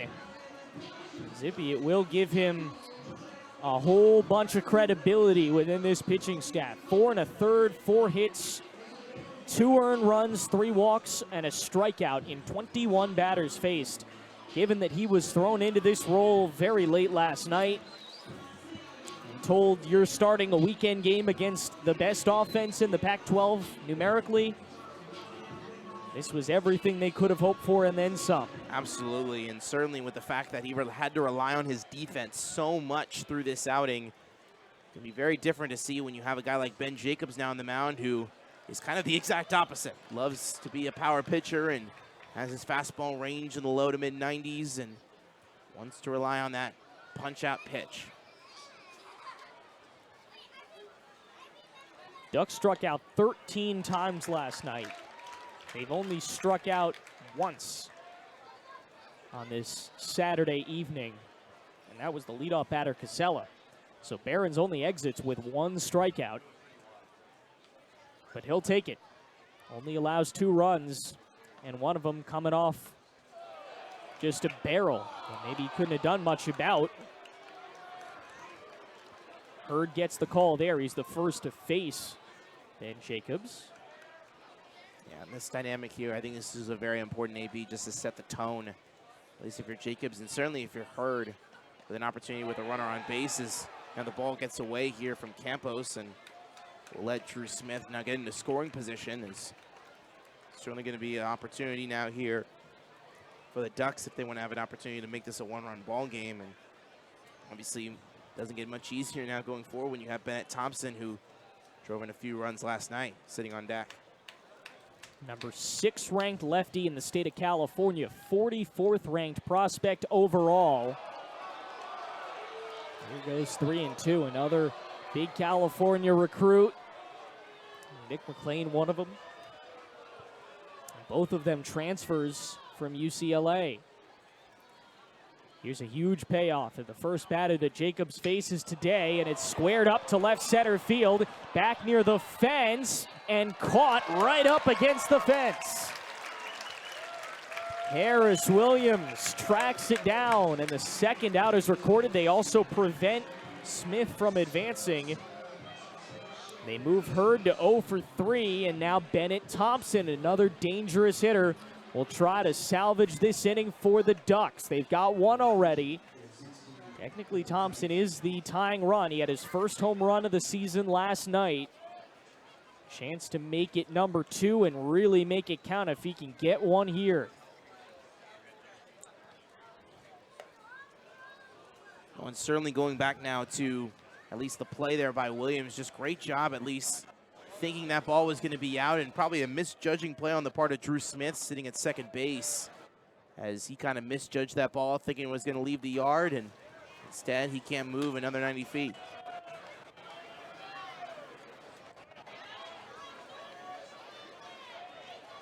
Two balls and no strikes, 2 down in the inning.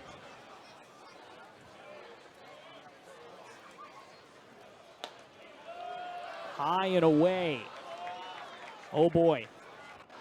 Certainly in the case of Jacobs here, when you have the higher velocity than what the Ducks have been facing, and Behrens should at least be a little bit different, but the Ducks playing much more conservative on the offensive approach, and that's exactly what they're doing now with the 4-pitch walk there to Thompson. They don't pitch to Thompson. They let him get on for the second time tonight. And now here comes Jacob Walsh, who has gotten on both times he has gotten up tonight. A single and a walk. And Ryan Campos is going to let him know it.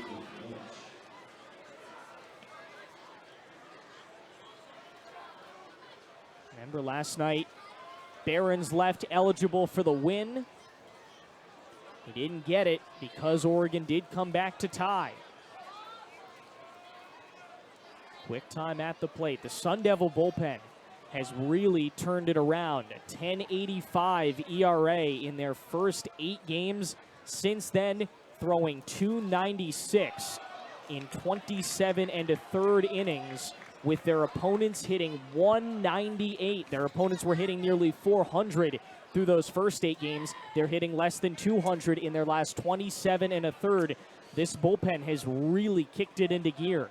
Yeah, this is the exact time where you want them to kick into high gear, is when the conference tournament schedule now officially comes up, and it's really now prove-it time for a lot of these true freshmen who, if this ASU team has any aspirations into getting back on a pathway towards Omaha, they need to get that corrected, and certainly at least that bullpen, which obviously didn't show efforts of it maybe even last season and certainly earlier this year, now showing it, of course, now. They stranded 10 runners on base last night. Chance to leave 2 here. It's a 1-1 count, work 2. Walsh has one of these 2 Oregon runs. Singled and scored back in the second. The 1-1 is outside by a shade, and now he's up 2-1. Great job by Walsh. Just like I said earlier, just this Oregon lineup playing much more conservative with a new man on the mound and much higher velocity to deal with. Low for ball 3 and a hitter's count for a pretty darn good one. 4 home runs and 15 runs batted in. He'd love to add to those totals here. Walsh facing Jacobs, and he swings through it to make the count full. Yeah, in a lefty-lefty situation there, Aiden. Great chase there. And a great breaking ball on the outside edge that Walsh was just tempted by too much. And big pitch right here for the UCLA transfer. Another arm starting to get warm in the Sun Devil bullpen. A rocket out to right. They will run on McLean. The throw comes in, and it's cut off. 4-3 as runners go to the corners for the Ducks in the 5th. Yeah, an impressive swing here by Walsh. Second time reaching base tonight, his 3rd this time this series. Just continuing to lay great contact he is. And just driving in yet another run is now a 1-run game. And certainly the drama and the antics, probably not as weird as what we saw last night, Aiden, from at least producing standpoint, but certainly could be just once again, another nail biter. So here's Cooney. 0 for 2 on the night, ground out, fly out.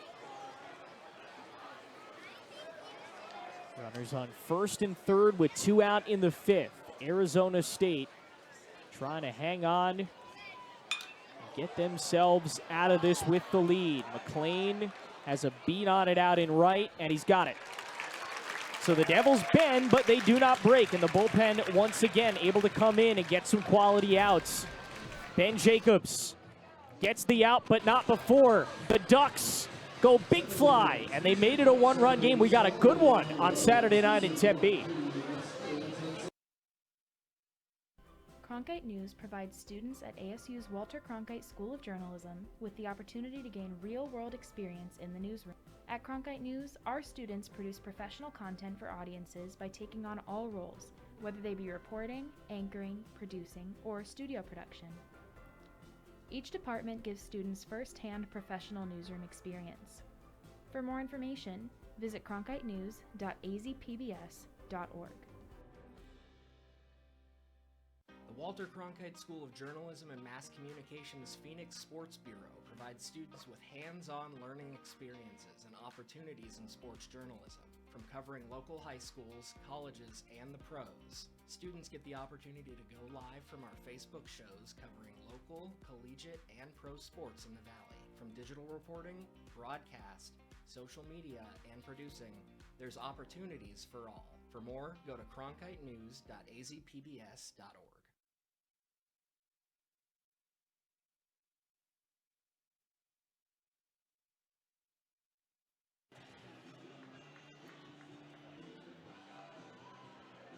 Arizona State goes to the bullpen, and now the Ducks will go to the bullpen. Brock Moore, a right-handed senior out of Carmel, Indiana, and Danville Area Community College. A JUCO transfer gets the ball here, Zippy. with his team starting to claw back in this thing in a 4-3 game. No, and this is a huge moment here for Brockmore, obviously. Very massive when it comes to a pitcher, 6'6", 230 frame. But obviously, you know, transferring from 2 junior colleges, doesn't have necessarily a lot of Power 5 baseball experience, but so far has necessarily fitted well. So far, a flat 0 ERA, only 3 1/3 innings pitched, so not a whole lot of experience. But so far has only allowed 1 hit, 1 walk, and has struck out 7. And has done so against some pretty good offenses in both Texas Tech and GCU. Probably the most hot offense he'll face so far this year in this ASU offense. And he's going to be facing the top of the lineup, so certainly will not be an easy task for Moore, even with the amount of collegiate experience he has. Even with all of that collegiate experience, with the majority of it being at the junior college level. Well, Harris Williams will lead things off for Arizona State in the 5th. The Devils looking for some insurance runs after they lost 2 of them in that last inning. Williams 0 for 2 with a couple of flyouts. Very interesting shift. They go back with everybody but the third baseman, Karate. He plays about even with the bag at third. Everybody else giving Harris a lot of room. Especially straight up, right up the middle. And the outfielders playing towards the track as well. That's why he slashes one out to left center, and it's caught on the run by Casella. That's why you give yourself some room with Harris Williams. He has a knack to find those gaps, but if you play far enough back, at least you give yourself a chance for a run and grab like that. Williams set down for the first time in this 5th inning. Yeah, and Casella able to send Williams to a now 0 for 3 Saturday night, and now an opportunity here for either Mendoza, who is now 0 for his last 7. Obviously does have the 2 RBIs in the winning one last night, but showing a little bit cold start for him is now Carter Garrotti now moves back to a little bit more of a normal position. There's another big fly opposite direction towards the Devil deck. And it finds the stands. Yeah, we weren't able to get a shot of it here for you guys watching at home, but second time I've now seen Jacob Walsh about to run into the stands. Just saying, if he gets a first or second row opportunity, wouldn't be surprised if he goes all out for it. Good crowd has stuck around. A lot of them left around this time last night because we were 45 minutes delayed. But they've stuck around tonight. Hard pitch, chop left side, tough play. Garrotti throws a strike to first. He's had some fun little plays over at third base tonight, and he sets out Mendoza for out number 2. Yeah, second straight time Mendoza's had to deal with Garrotti's not only defensive ability, just also great hard hitting there. As now Nick McLean comes back to the dish. We obviously know what he did last time he came up, sending one halfway up the mountain, out in straightaway left field down the line. So great opportunity for him as now he gets an opportunity on the opposite batter's box. 99 miles an hour, the first pitch he sees. Like I said, 6'6", 230 frame coming from Brockmore. Fastest pitch we've seen at Phoenix Municipal Stadium in quite some time, I'm going to call it. The 0-1, Nick taps it foul. This is where he usually cooks. Hard throwing pitchers that'll give him a fastball. And obviously, when it hits his bat, the ball just flies. And that benefits not only from the talent that McLean has with the power, but of course also the ballpark that he calls home, now officially here at ASU. Moore, 11 starts last year with a 3.33 ERA. 70 strikeouts in those starts. Big JUCO numbers. And trying to transfer that into some D1 talent. How about the movement on that breaking ball? 84 on the outside, and it still looked like it was coming in pretty fast.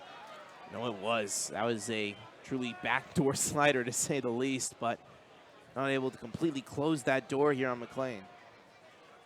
1 ball and 2 strikes. A quick breath for him. And Moore deals low and in. McLean's patience on full display here. He walked in his first at bat tonight, walked in a big point last night when he very well could have gone up trying to win the game, but he didn't want to run into an out. His patience, maybe an underappreciated talent from the future pro baller. Deuces are wild. McLean checks, and he held up. But hang on now. They appealed. Reininger called the third strike behind the plate, so that appeal no longer matters. And Willie Bloomquist wants an explanation. Yeah, I'm not surprised he does. Bennett Thompson had a little bit of an argument, and then he quickly was like, oh, we got strike three. I'm going to run to the dugout. They appealed down to third base, and Steve Mattingly said no, he didn't go. But Reininger had called a third strike behind the plate, and Thompson walked off the field. There's the replay right there. There it is. Third strike was called, and the Devils go down in order here in the fifth. This crowd has woken up again. We're going to the sixth here at Phoenix Municipal Stadium. ASU's one and only student-run radio station, Blaze Radio, provides students with opportunities to cover a variety of topics. From music, This is Sun City Garage, to sports coverage, Against the Brewers in his last outing, he went to news, The bill also gives parents the ability to see and entertainment updates. Blaze Radio offers a fun environment to gain valuable broadcast experience. To find out more, visit blazeradioonline.com. Welcome to the State Press, ASU's student-run news organization that covers everything ASU. As one of the longest-standing student-run newsrooms in the country, the State Press offers a glimpse into a real newsroom environment. The State Press has been cited by organizations such as CNN, The Washington Post, MSNBC, and many more. Students gain valuable experience in reporting, editing, photography, and even podcasting. The State Press is home to some of ASU's hardest-working and most dedicated students, so feel free to join.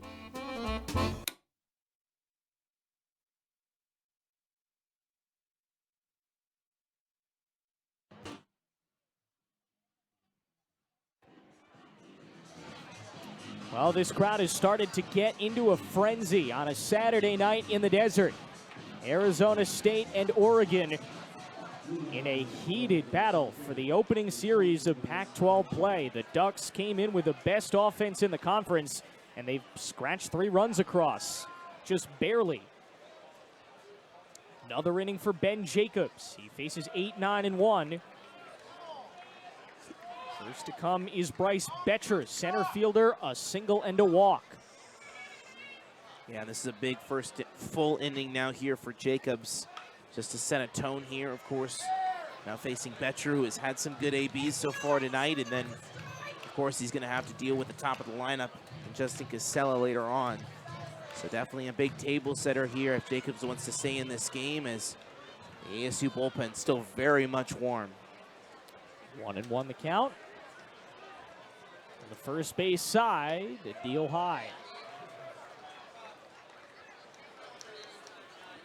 2 and a strike with Arizona State clinging to that 1-run lead. They had a 3-run lead until the last time the Ducks came up and put 2 on the board. Another one fouled away. It's been a fun crowd. They've been into it. They certainly have, and certainly in the case this is after conference play. This absolutely is the last run of the Pac-12. It's certainly going to be the last time, especially with the proximity. That's a called strike there by Ben Jacobs on an inside breaking ball. We'll get back to the Pac-12 fans there in just a second. But my goodness, I mean, Ben Jacobs setting the tone here early. Maybe a give-back call there from Reininger behind the plate.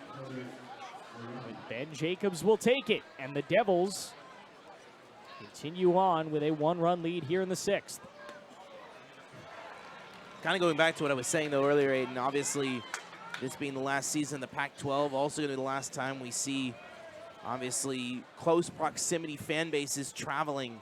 Obviously, we have a lot of green and yellow in the stands here today. We had a lot of green and yellow last night. I expect just as much tomorrow.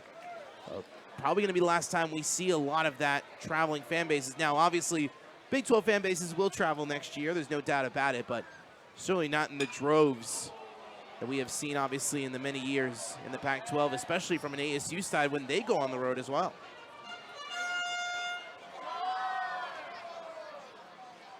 No balls, 2 strikes here on Garrotti, the 9-hitter, but again, 9-hitter in name only. 400 average for him. That actually came in higher. He was put down in his last at bat on a ground out, but came in with an average above 400. Sets the table very nice for the guy who's supposed to be doing most of the work offensively, and Justin Casella, but hasn't really done that tonight. And he watches third strike go by him. Oh, back-to-back strikeouts from Ben Jacobs, who has come in and started to really cruise in this 6th inning. Remember, they brought him in. He was a little rocky, gave up those 2 runs last inning, or 1 run rather, but it didn't get charged to him, and is now really found a groove in inning number 6. We're back to Casella, and Casella's 0 for 3. No, Casella's going to need a start to get rolling, as so far in this series, he is 0 for 6 with 2 walks, both of those coming last night. So certainly, at least so far tonight, and at least going into tomorrow, Casella's going to need to at least turn it around, especially as he is the leadoff man. Regardless of how much of a run producer he is expected to kickstart this offense on a night-in-night-out basis. See, a good amount of balls on both sides go foul that were just rockets. Absolutely. Just establishing the hard contact. If you're a ball hawk, if you're a Zach Hampel, it's a good night for you. Absolutely. A lot of concourse space as well. Level count here with 2 gone. Jacobs wants a 1-2-3 inning. Oregon went down like that in the 3rd. Jacobs from the stretch. Gonna bring it home. And miss just high to run the count full. And so far, at least, this Oregon offense not adjusting well to the velocity that Ben Jacobs brings. Certainly making his case for why he should stay in this game longer if he can get a 1-2-3 right here. Pitch number 34 out of the bullpen, and Jacobs rings him up and sets down the Ducks in order. 4 in a row retired for Jacobs out of the pen. We're mid-6 and the Devils lead by a run. And that's the way it is. Monday, September. Newscasting has changed a lot since the time of Walter Cronkite. That's why here at the Walter Cronkite School of Journalism, you can learn the studio production skills of today in real time. Whether you want to work audio, direct, technical direct, design graphics, or you can even run the floor. It's all part of the Television Production and Graphics Lab here at the Walter Cronkite School of Journalism. We're going on in 3, 2... ASU's one and only student-run radio station, Blaze Radio, provides students with opportunities to cover a variety of topics. From music, This is Sun City Garage, to sports coverage, Against the Brewers in his last outing, he went to news, The bill also gives parents the ability to stream and entertainment updates. Blaze Radio offers a fun environment to gain valuable broadcast experience. To find out more, visit blazeradioonline.com.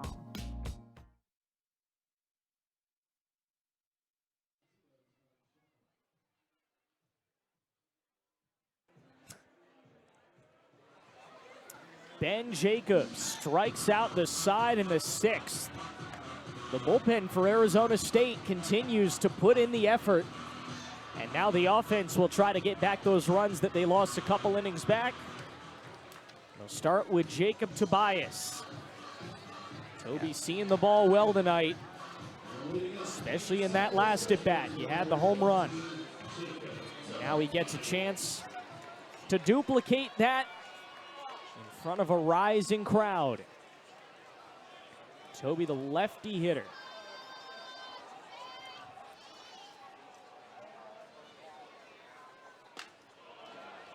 Home run kind of hack.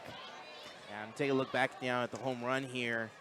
Definitely a close play out there in right center field, but just got enough. It was the second of back-to-back, obviously right after Nick McLean's one down the left field line. certainly throwing Toby Twist start into a twist, if you will. Call it a Toby tank. He would love another one right here. Say Toby off of Toby. Former freshman All-American, one of the more veteran guys in this lineup. Remember, he was thrown into that first base spot last year after a little bit of health issues with Ethan Long. And obviously he's transferred and since moved on, but the trajectory that Toby has taken into probably being a big draft pick, maybe, you know, top 5 rounds kind of pick. No, you're absolutely Coming in last season, not knowing where his spot was going to be, it was most likely that he was going to have to DH a lot because they had Ethan Long, who was just so terrific at first, and then suddenly Long goes down. Toby takes over, and, well, he fit right into that lineup and has, again, made himself very, very draftable. No, and he's not looked back ever since, and really in many ways, Tobias has really thrived really in moments where the pressure is really needed. He's had some very big home runs in this ballpark, and certainly has had already some few hacks already so far to begin this season. Obviously with now the 4 that he's driven out of the yard, all of which coming in this ballpark. And he's patient. He's worked into a full count. What does he have here on 3-2 against the hard-throwing Moore? Full count, everybody giving Toby a lot of room, and he rolls it right side. From the outfield grass, playable, and Smith gets it over for the first out. But a good at bat nonetheless. With a guy throwing this hard like Moore, the biggest thing is going to be making him throw more pitches and hoping that velocity plateaus or starts to dip.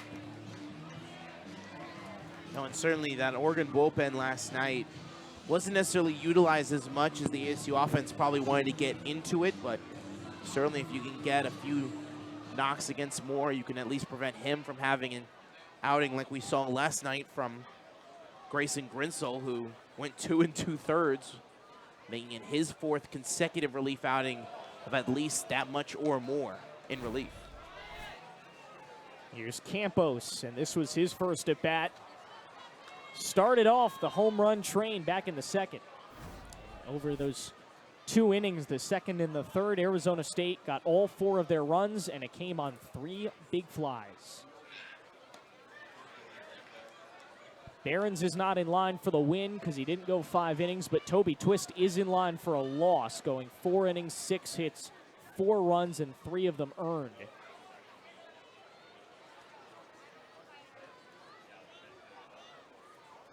1-1 the count.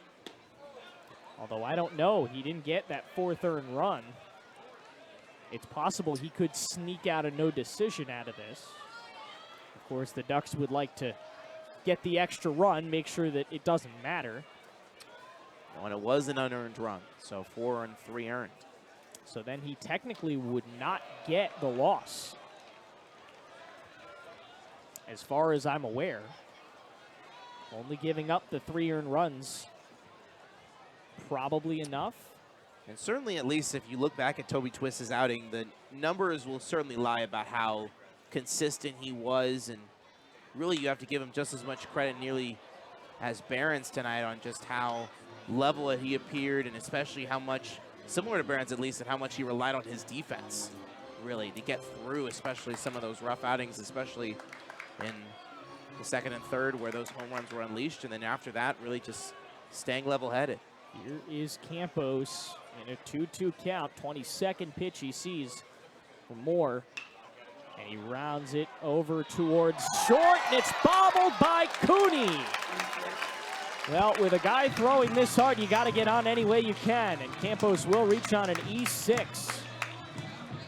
Yeah, and a slightly confusing E6 to say the least, as Cooney very much startled with the fact that he wasn't able to pick up that ball off the tip of the glove, but certainly do not want to get an opportunity for Campos just to get on base, because obviously you do have the double play in order, but certainly you do not want to face this man in Brandon Compton with how hot he's been. But 2 times that Compton has now been on base in this series, Aiden, he has struck out. Pitch to him. More amazing movement. In for a strike. We asked Willie Bloomquist last night in the presser about R.J. Gordon. He said, we, in our scouting report, had him at 94, 95. When he added 96, we kind of were a little surprised and had to tell the guys to shorten up a little. Obviously, they have a nice scouting report on Moore because they've come up nice and short against him. But he said, you know, our guys had not seen pitching that fast, and obviously they haven't seen pitching this fast. This is between 97 and triple digits on the fastball from Moore. 0-2, swing and a miss. Takes a lot to power one by Compton. That's exactly what Moore just did for the second out of the inning. And, well, if there is one guy that's going to touch him, it is the guy who's been the hottest in the lineup so far. Mario DeMera came in with 0 Sun Devil hits in 2 at-bats tonight. He now has 2 Sun Devil hits, including that double back in the 4th inning. And nearly reached home plate, of course. Obviously, right. In that 4th inning, nearly could have had his first run scored, but so far a very productive night from DeMera, which is probably not what a lot of Sun Devil fans, when they look at the lineup card today, probably expected. Skies it above us. He's into an 0-1 count. Campos waiting on first, able to sneak himself on there with an error. Sun Devils got to play a lot of small ball to get on with a guy throwing between 83 and 100 miles an hour.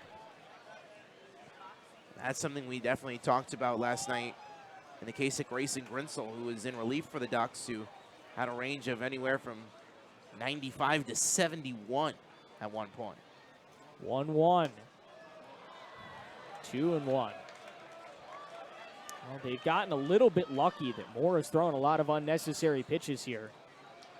Again, with these triple-digit guys, you don't expect to see more than 30 to 35 pitches worth of it. No one in that Oregon bullpen as of right now. They like Moore for the foreseeable future. 2-1 with a runner on. Is rolled left side. This is going to be a tough play. It's barehanded, and another play from Garrotti.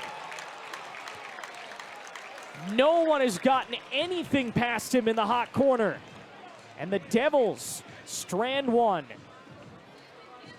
Thanks to the fancy footwork and the flash of the leather from the Oregon third baseman.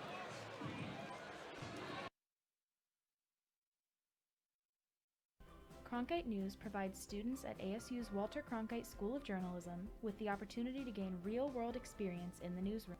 At Cronkite News, our students produce professional content for audiences by taking on all roles, whether they be reporting, anchoring, producing, or studio production. Each department gives students first-hand professional newsroom experience. For more information, visit cronkitenews.azpbs.org. The Walter Cronkite School of Journalism and Mass Communication's Phoenix Sports Bureau provides students with hands-on learning experiences and opportunities in sports journalism. From covering local high schools, colleges, and the pros, students get the opportunity to go live from our Facebook shows covering local, collegiate, and pro sports in the Valley. From digital reporting, broadcast, social media, and producing, there's opportunities for all. For more, go to cronkitenews.azpbs.org.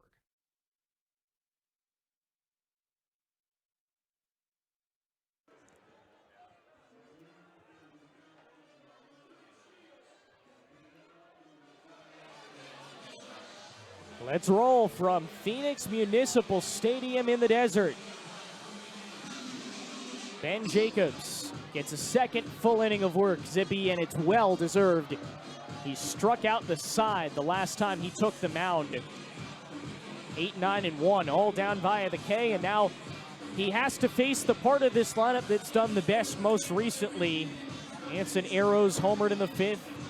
Drew Smith singled and scored a run in that inning. Everybody kind of put the bat on the ball in that inning, and now they're getting up again against the unstoppable force. Let's see which gives, because one will have to in the top of the 7th inning. Phoenix Municipal Stadium in the desert. We're glad to have you here on this Saturday night. Under the cover of darkness at Muni, we're back for a noon start tomorrow to close out the series.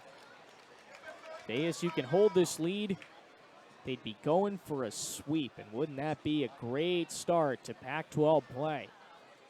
Certainly would be, and certainly be a great confidence boost for all those true freshmen, especially those sitting in this bullpen, which you mentioned the stat earlier, Aiden, of how good this bullpen has been as of recent after the roller coaster that it was for the majority of non-conference play.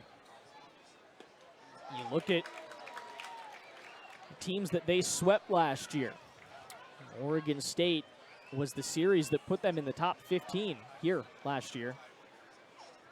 And of course, they swept Washington State here as well. Not a bad team at all. With a 7-6 start, certainly these kinds of wins get rankings like D1 Baseball and others certainly at least paying attention. And it's not like this ASU baseball program wasn't expecting expectations, obviously, with this younger group, but certainly they are raised after series wins and certainly sweeps like this, if possible. Wave and a miss. Campos down to first. And that's 4 strikeouts in a row, 5 outs in a row for Ben Jacobs. Cruise control on the mound for the UCLA transfer, who now has to face Drew Smith. Yeah, Drew Smith's not going to be an easy out, but really on all 4 of these punch-outs, Aiden, it's been the breaking ball that has been the consistency really for him so far, which has not been something we've seen a lot from a lot of ASU bullpen guys, been the breaking ball being the consistent pitch. It's usually that pitch that ends up being the one that you lay over the plate that is sent into another dimension. But obviously in the case of Jacobs so far, that breaking ball has been incredibly consistent so far tonight. Under Willie Bloomquist, the Sun Devils only have 1 top 25 win. And obviously this wouldn't go down as one, nor do they have a chance to get one in the near future because their early Pac-12 opponents are Arizona and Washington State, but this would feel like a top 25 kind of win, and by the end of the season it may be a top 25 win. This is an Oregon team that's given everything they've got these last 2 nights, and they're going to be a very fun team to watch down the stretch. The thoughts around this program is they're still very much focused on getting to the College World Series this year. And like we mentioned earlier, not thinking about the Big Ten, not having aspirations of what next year will bring, thinking this is their year, thinking that the Pac-12 is wide open. Even though they'll most likely immediately become a top 3 or 4 team in the conference. You join UCLA, USC, even Washington was a College World Series, NCAA tournament participant last season. But they're focused on repeating as Pac-12 champions and closing it out. How about 5 strikeouts in a row? This one looking from Ben Jacobs. The guy has left everybody baffled. Best performance of the season without a doubt. Absolutely, and it's hard to imagine that he could have one better than going against an offense like the Wildcats of Kansas State and a future conference opponent in the Big 12. But the thing that he's doing so now, and now having Jeffrey Hurd up to the plate, and my goodness, has it been a hard series for him. I mean, now 0 for 6, obviously 2 walks, but certainly that pencil bat that he's been swinging that has been his signature all season long. He's going to probably have to resharpen this pencil going into tomorrow afternoon if he wants to get back his offensive momentum.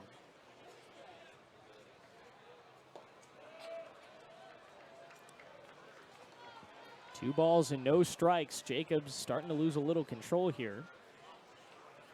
You keep him as long as he can go in this situation. Same kind of philosophy with Barons.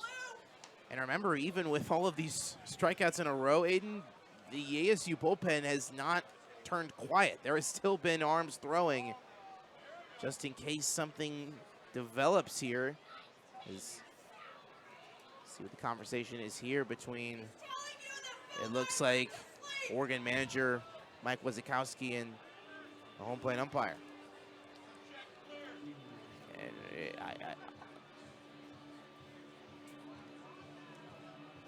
I don't check the baseball here. Are they? Yeah, they are. It looks like Ben Jacobs is getting a new baseball, and Willie Bloomquist is now going to come out, and maybe he'll have a conversation as well. This is fascinating.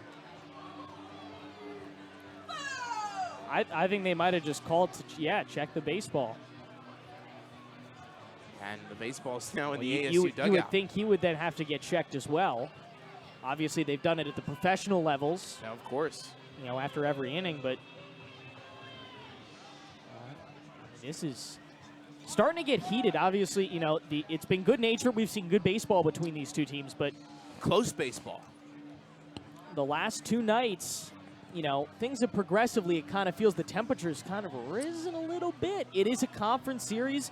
This is very frustrating for Oregon, who probably thought they could come in here and try to sweep the weekend with the way ASU played down in Texas. But the Devils have not only played up to their standards, they played above them. We're back to action here, and Jacobs on the 2-0 misses high. It's 3-0.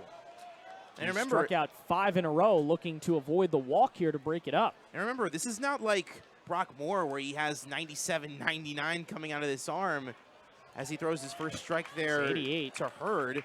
I mean, like, the velocity is around the low 90s, so it's not necessarily, if you're going to consider whether Jacobs has something on the baseball, it's not necessarily as if he's throwing flames. 3 and a strike. 3 and 2 strikes. Jacobs battles into the count.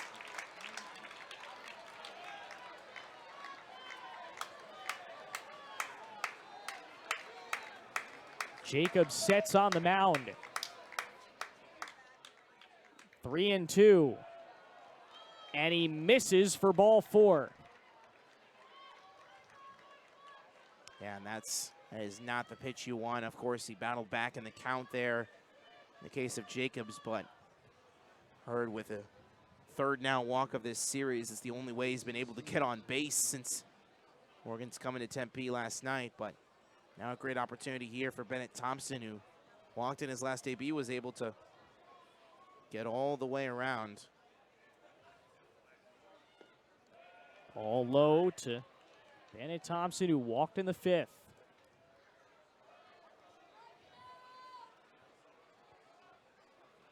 Crowd starting to hush just a little bit.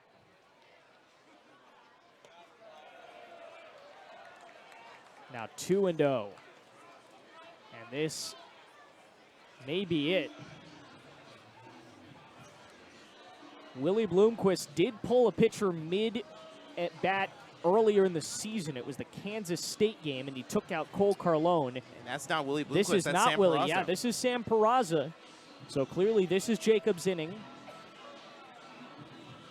You do have to be a little bit wary. Obviously, he's pitched really well, but you have to be a little conscious in this situation of where you're at in this game, that your offense has kind of gone quiet, and you're only up by a run, and that run is on first base right now. And so as good as Jacobs has been, you can't take a ton of risks. And of course, you have probably the more consistent offensive threat for the Ducks, and Jacob Walsh sitting on deck.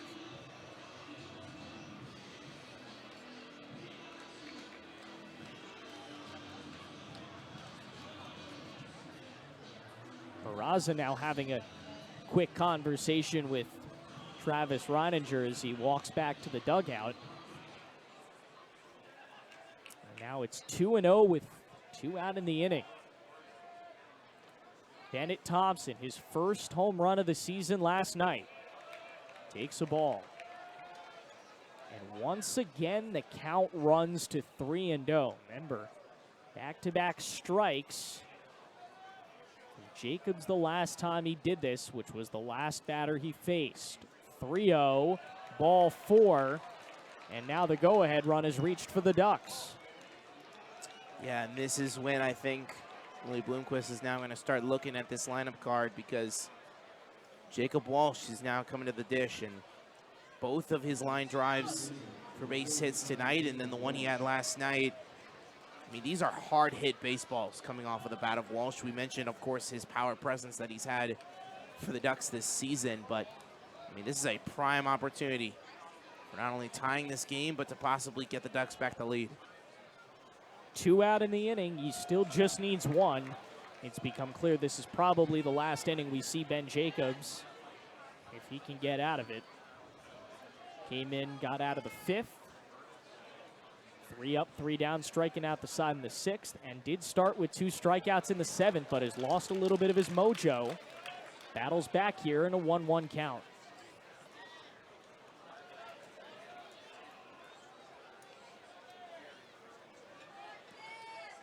Two runners on base for Oregon. Tying and go-ahead runs. A long fly to right. McLean has a play down the line, and he's got it. The tying and go-ahead runs are left, but Jacobs finishes what should be a wonderful night and maybe in line for the win. 4-3 Devils. Stretch time in Phoenix. Walter Cronkite School of Journalism and Mass Communications Phoenix Sports Bureau provides students with hands-on learning experiences and opportunities in sports journalism. From covering local high schools, colleges, and the pros, students get the opportunity to go live from our Facebook shows covering local, collegiate, and pro sports in the Valley. From digital reporting, broadcast, social media, and producing, there's opportunities for all. For more, go to cronkitenews.azpbs.org. ASU's one and only student-run radio station, Blaze Radio, provides students with opportunities to cover a variety of topics. From music, This is Sun City Garage, to sports coverage, Against the Brewers in his last outing, he went to news, The bill also gives parents the ability to stream and entertainment updates. Blaze Radio offers a fun environment to gain valuable broadcast experience. To find out more, visit blazeradioonline.com.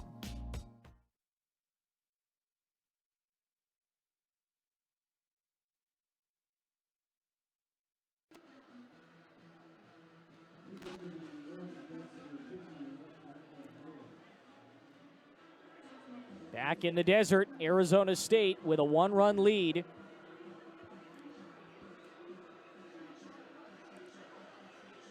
Zippy. We'll have a new arm here on the mound for Oregon in Bradley Mullen. And at least in the case of Bradley so far this year, has been kind of interesting to say the least, as Mullen, at least so far, a 3 ERA, 2-0 record with only 1, does have a save on his ledger. Left-handed senior out of Chino Hills, California, and a transfer out of Spokane and land of the Bulldogs of Gonzaga. Played 3 seasons out there in Spokane at a 6-5 record, 6-5 record with a 6.61 ERA, and 45 appearances. And certainly, at least in the case of him so far this year, is coming off a couple of decent outings against UC Santa Barbara and GCU. So far has been pretty clean, but we'll be interested to see how he does against 8-9-1 here in the Son of Helena. Leadoff batter Isaiah Jackson. First hit in a little while. Last time he was up, he lines one hard to the Oregon dugout. And at least in case of Jackson here, will be interesting to see how aggressive he remains here at the plate. He's, as we've mentioned so many times, at least this season, has grown in his plate discipline. It's the biggest thing he wants to improve on the offensive side. After a 2.49 batting average last year, significantly better so far this year, but doesn't want to waver back by the strikeout ball, which was very, very much his weakness last season ago. And a very strange motion from Mullen. 2-1 the count. Third baseman Garotti's in, everybody else well back. Playing the shift a little against Jackson, who unleashes one high and foul. Yeah, and similar to Brock Moore, very much that large frame that the Sun Devils are having to deal with here, is Mullen a similar frame to Moore at 6'3", 235. Jackson into the shift and right at Smith for the first out.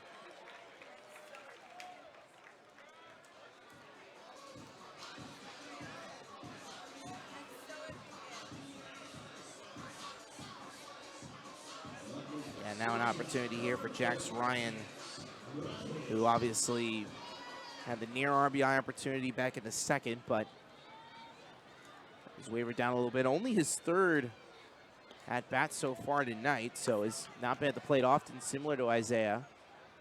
But certainly has at least showed his pedigree, of course, on the defensive side, which is no surprise with the talent that he brings.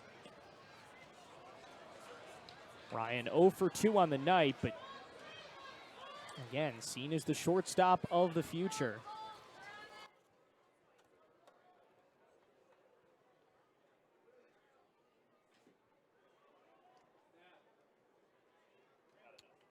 Two balls and one strike the count. Very interesting to see how Ryan at least approaches. This is a very wide open middle of the infield.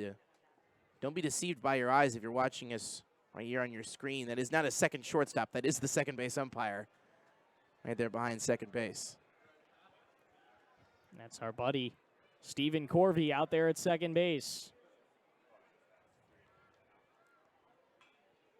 Hard foul from Ryan. This time clips the ASU dugout. 3-2.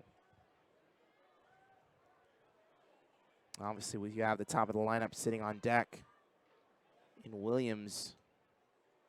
Definitely a possible threat here with the slow delivery. Into the corner. Garotti's been perfect all night long. Gets the second out. And the case of Williams has obviously coming off last night, which he had a night of offensive really necessarily pretty there. Obviously, he was 2 for 4 last night, had with a single and double. So far tonight has been pretty cold. But Williams certainly is the Energizer Bunny that Lee Bloomquist has relied on all season long. But so far, at least, in the case of Bradley Mullen, regardless of how weird his delivery may be, Aiden, his pitches have certainly been on point, to say the least. The 0-1 into the zone, 0-2.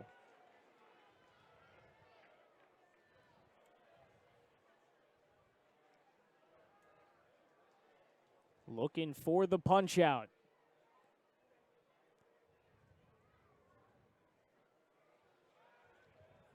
And now 1-2 on Harris Williams. Looking for his first hit, as you mentioned, uncharacteristic of him.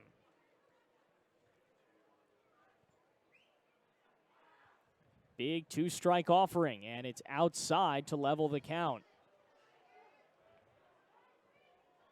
It'll be 7, 8, and 9 due up for the Ducks in the top half of the 8th, which obviously in this series has showed up. But certainly a great job here by Williams. Not necessarily a surprise with how great his plate discipline has been, but if you look back at his 3 previous plate appearances tonight, Aiden, he's only faced 2 pitches or less, so it's only the first long at-bat that he's seen tonight. And ball 4 to Williams. He draws the walk, brings up Mendoza as the Devils try to rally with 2 outs in the 7th.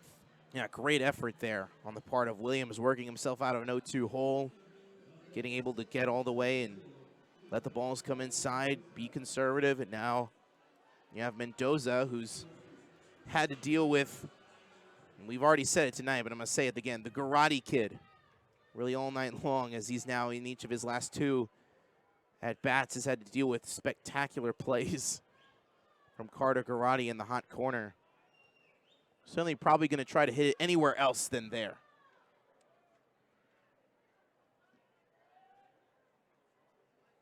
McLean waits on deck if they can get it to him. There's a called strike.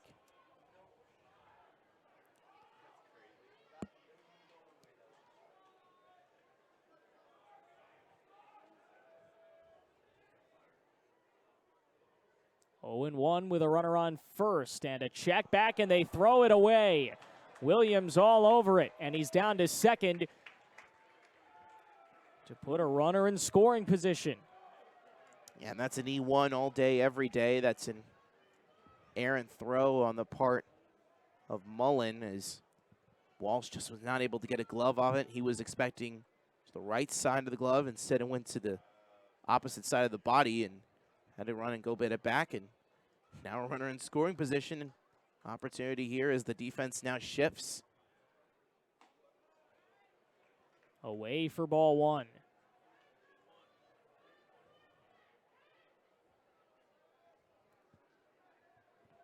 Mendoza, you mentioned, has been the victim of a lot of unfortunate errors over at third base. Inside, there is no throw to third. They thought they had Williams. They throw it away at second. Harris with a little bit of crafty base running, and he gets himself down to third. Yeah, and he kind of had a big sigh of relief when he touched third base, Aiden, as he was very well aware that he thought he was going to be caught in an uncommon situation, but the wild pitch was able to give him enough way, and no error registered there. He was just able to reach, but great opportunity now just 90 feet away as Mendoza now seen Williams jump 180 feet in just his one plate appearance. 3 balls and 1 strike the count. Runner off third base is Williams. And the freshman Mendoza looking to come alive, break a little bit of a slump that he's developed the last 2 nights. Even with those walk-offs, he'll take it. He reaches on a second straight walk. Yeah, with now runners at the corners. And now you've got Nick McLean coming up. Certainly will be interesting to see how Mullen approaches this. Obviously, Mullen came into tonight 125 against is the average in 2-out situations. 222 is the average with runners on. So it's not like he's not been in these situations before, at least this season. But certainly it will be interesting to see if he can be able to get out of it with McLean and then, of course, Tobias right after if ASU is able to tack on a run. Which, of course, this late in the game and what has now been a 1-run game for quite some time, any additional runs are valuable to say the least if you're the Sun Devils.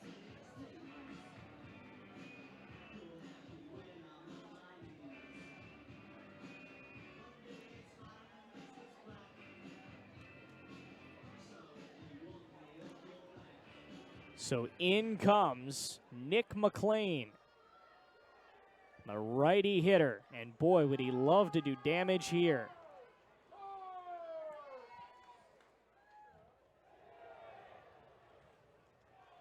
And he takes ball one. It'll be very interesting to see how McLean necessarily takes this at bat and really eat 2 of his at least 3 at bats. He's at least played conservative, but of course on his 1 home run tonight, he's took it deep on the first pitch. The 0-1 to the left side. Tough play for Garrett. Shuffling over. Oh, he's a brick wall. Carter Garrett with a wonderful play. Feels like we're saying that every inning. The Ducks get out of it. No runs allowed. And we're done with 7. To the 8th we go. Moving along at Muni. ASU's one and only student-run radio station, Blaze Radio, provides students with opportunities to cover a variety of topics. From music, This is Sun City Garage, to sports coverage, Against the Brewers in his last outing, he went to news, The bill also gives parents the ability to see. and entertainment updates. Blaze Radio offers a fun environment to gain valuable broadcast experience. To find out more, visit blazeradioonline.com. Welcome to the State Press, ASU's student-run news organization that covers everything ASU. As one of the longest-standing student-run newsrooms in the country, the State Press offers a glimpse into a real newsroom environment. The State Press has been cited by organizations such as CNN, The Washington Post, MSNBC, and many more. Students gain valuable experience in reporting, editing, photography, and even podcasting. The State Press is home to some of ASU's hardest-working and most dedicated students, so feel free to join.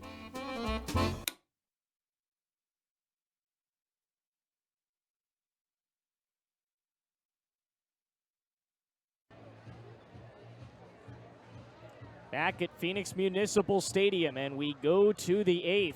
Hunter Omelet gets the ball after a great outing from Jacobs. He should be in line for the win, and the Devils will try to get it to him. 7, 8, and 9 due up in this order. Aiden Blanc and Max Zepeda, good to be with you. A fun night here at Phoenix Muni. Well, it certainly has been a fun night. It's been a fun series, to say the least, Aiden, and certainly competitive, to say the least, for the opening Pac-12 series for both of these programs in their final season of Pac-12 play. Just a little bit on Hunter Omelet here. So far, only 6 innings pitched, a 7.5 ERA. But coming off of 2 really good performances in Arlington, an inning and a third of shutout baseball and 2 strikeouts and a walk against Texas A&M, and then 3 punch-outs over 2 innings against the Mavericks of UT Arlington in the midweek back on Tuesday. So certainly has been better as of late. Obviously was a little bit rocky in the first couple of weekend series against Santa Clara and Ohio State. So has turned a corner. We'll see if he brings that now to Pac-12 play. Leadoff batter is the shortstop, Cooney, and he takes strike 1.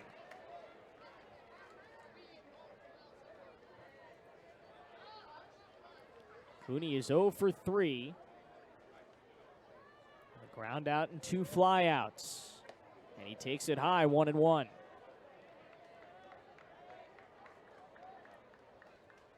And of course, with this still being a run-run game, it's kind of hard to believe, because with the amount of consistency that the bullpens have been pitching, at least on both sides. But at least now it looks like this is going to be a game, and we mentioned this last night on the broadcast as well, in one big hit really will decide this game on either side. The 1-2, slapped foul. Grabbed in the on-deck circle by Betcher.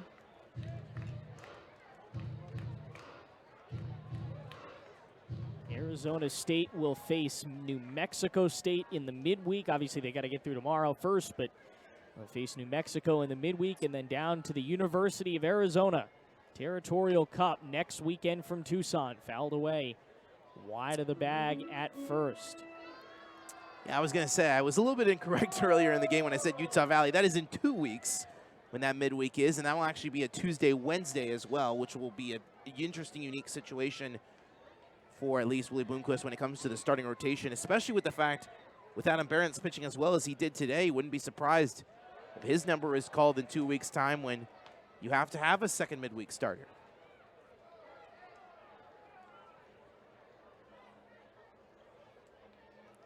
Two and two the offering. And he doesn't get the call on the inside corner. So the count runs full. And really all this crowd, because of how close it really has been since the 5th inning, no one in this crowd has left Phoenix Municipal Stadium. Fouled into the netting. The count remains full.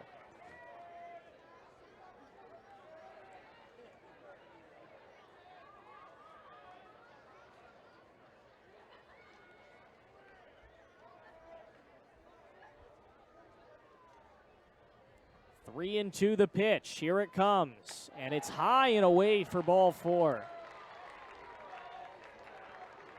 Yeah, not the start that you want if you're Omelet. As it comes to walks necessarily for him, they have not necessarily been a massive problem. Only 2 walks in his first 5 appearances as a Sun Devil. Of course, he is a senior transfer from 3 different programs. Boise State as a freshman, Central Arizona, and then GCU each of the last 2 years. So he's been in the Valley for a while, but has been hopping around from program to program, and not probably his final stint here in Tempe. Certainly not the start that he wants tonight, especially when you have Bryce Betcher coming up, who has had a fair outing and is already showing bunt before the pitch is even thrown.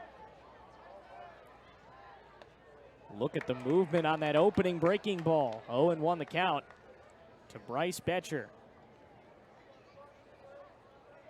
A walk and a single. Another big night of walks for the Oregon Ducks. Again, 2 of their last 4 games, they've had more than 10. It was going to be interesting to see if that was going to carry over tonight, considering Behrens, who's starting tonight, relies on his defense, and turned out to be the case, as now Betcher now has an 0-2 count and foul bunts, and he's now going to have to throw the bunt part of his game plan out the door. I have 7 walks on the night. After 10 last night. Yeah. 0-2 from Hunter Omlid. Looking for a strikeout here in the 8th. The pitch to him. Powered away foul.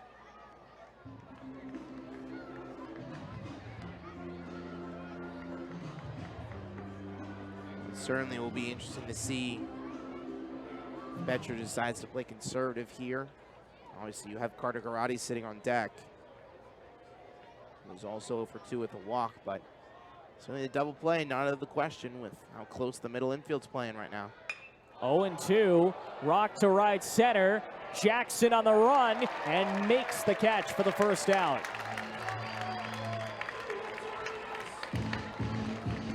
Just a screaming line drive there. Jackson, of course, being the great defensive center fielder he is. Make that play probably with his eyes closed, but still slightly difficult play and is able to make it run down forward. And now, obviously, Garrotti comes and sets up. And obviously, a double play does end the inning, which would be quite satisfying depending on what the Sun Devils want to do in the 9th if they still hold on to this lead, which they will if they get out of this inning. Pitch is high to Carter Garrotti. We've talked so much about him at the plate. He's necessary, right?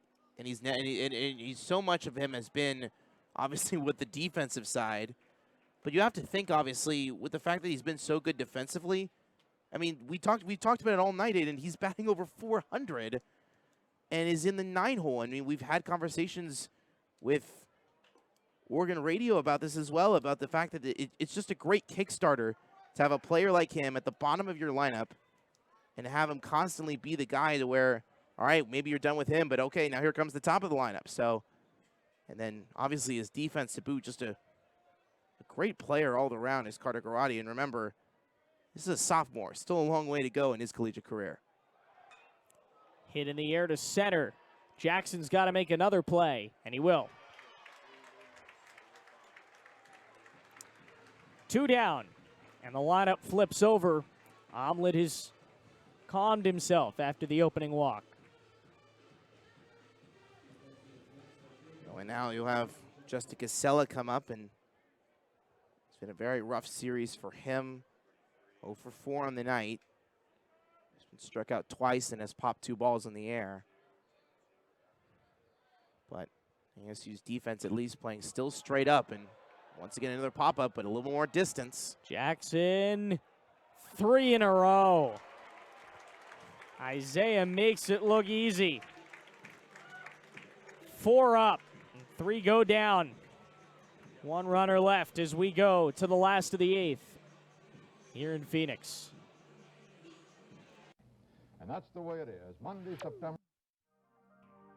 Newscasting has changed a lot since the time of Walter Cronkite. That's why here at the Walter Cronkite School of Journalism, you can learn the studio production skills of today in real time. Whether you want to work audio, direct, technical direct, design graphics, or you can even run the floor. It's all part of the Television Production and Graphics Lab here at the Walter Cronkite School of Journalism. We're going on in 3, 2... ASU's one and only student-run radio station, Blaze Radio, provides students with opportunities to cover a variety of topics. From music, This is Sensory Garage, to sports coverage, Against the Brewers in his last outing, he went to news, The bill also gives parents the ability to sue. and entertainment updates. Blaze Radio offers a fun environment to gain valuable broadcast experience. To find out more, visit blazeradioonline.com.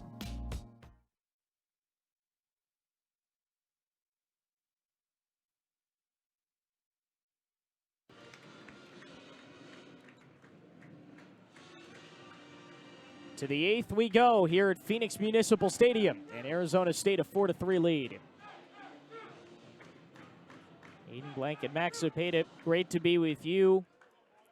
The Sun Devils have hung on to that lead ever since it got narrowed down in the 5th. They have refused to waver. Jacob Tobias will try to get them insurance, something they've tried to do.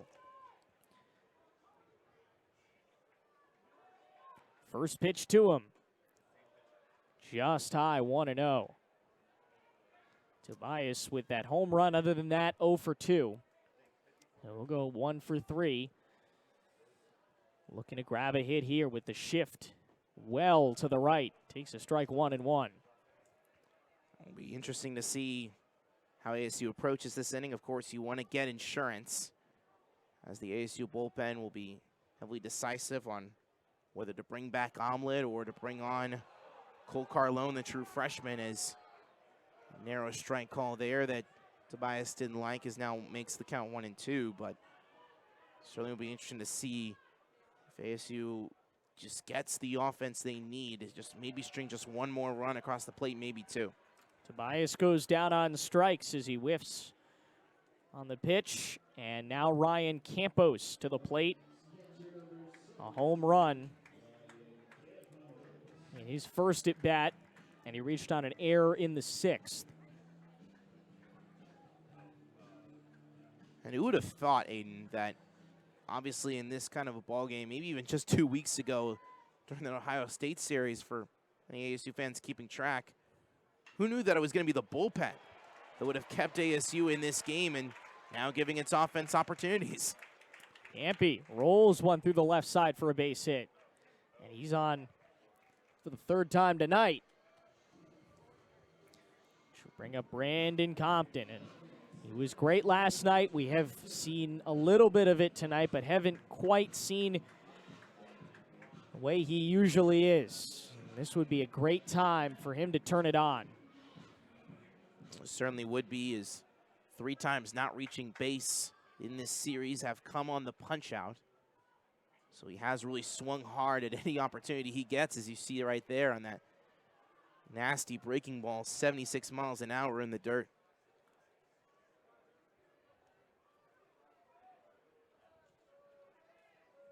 Owen won the count.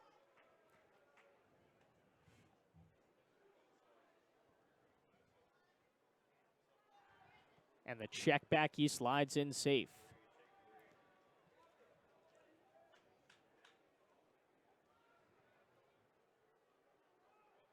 Wind has been blowing in really all night long. It's made it really hard, really, since the Sun Devil triplet of home runs early in this ball game, Aiden, for really any fly balls to get out of the yard. We've seen it a lot on the Oregon side with a lot of fly balls they've sent.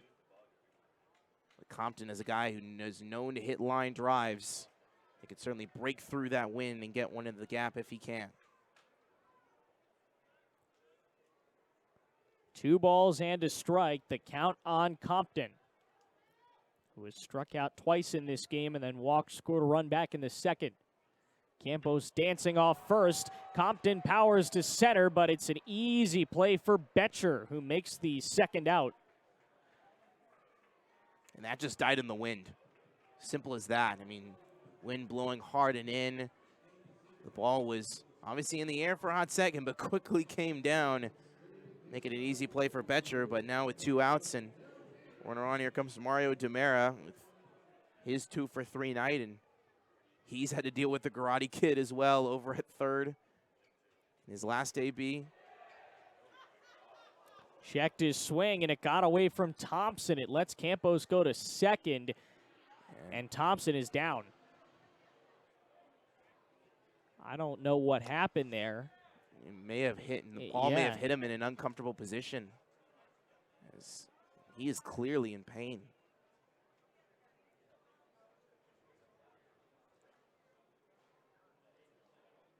He's going to try to get up here, but he is down. Whatever he got hit. Ball probably may have missed his glove. He's a little bit shaken up here, but hopefully he is okay.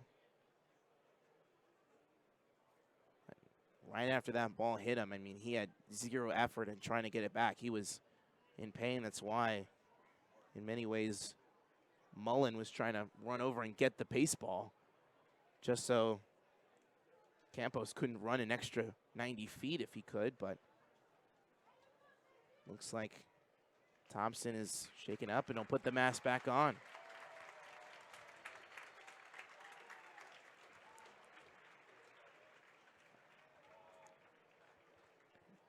Just knocked out of his sails a little bit at least.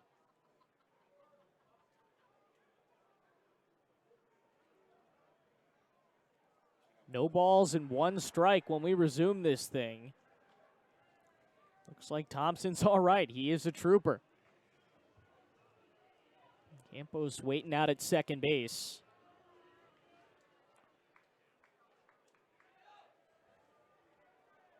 Yeah, and they're going to still call it out a wild pitch on the advance there by Campos. Fouled away, and it's 0-2. 2, 3, 4 due up for the Ducks in the 9th. Certainly the heart of the order that maybe you don't want to see if you're the ASU bullpen, but we'll be interested to see if it's whether it's Omelet or someone else waiting in that pen. Dribbled foul off the third base side, and the count remains 0-2.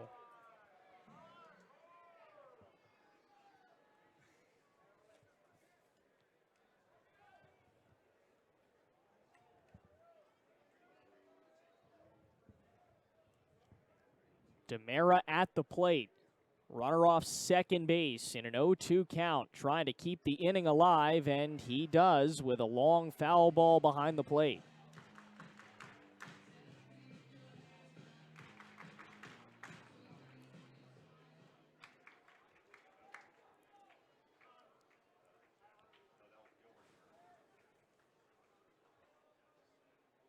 The 0-2, and he watches it go by him. DeMera strikes out to end it, and the Sun Devils are 3 outs from a win. Let's go to the 9th. Series on the line for the Ducks as they come to the plate. We'll see what happens with the Devils. New pitcher on the other side of this break. Cronkite News provides students at ASU's Walter Cronkite School of Journalism with the opportunity to gain real-world experience in the newsroom. At Cronkite News, our students produce professional content for audiences by taking on all roles, whether they be reporting, anchoring, producing, or studio production. Each department gives students first-hand professional newsroom experience. For more information, visit cronkitenews.azpbs.org. The Walter Cronkite School of Journalism and Mass Communication's Phoenix Sports Bureau provides students with hands-on learning experiences and opportunities in sports journalism. From covering local high schools, colleges, and the pros, students get the opportunity to go live from our Facebook shows covering local, collegiate, and pro sports in the Valley. From digital reporting, broadcast, social media, and producing, there's opportunities for all. For more, go to cronkitenews.azpbs.org.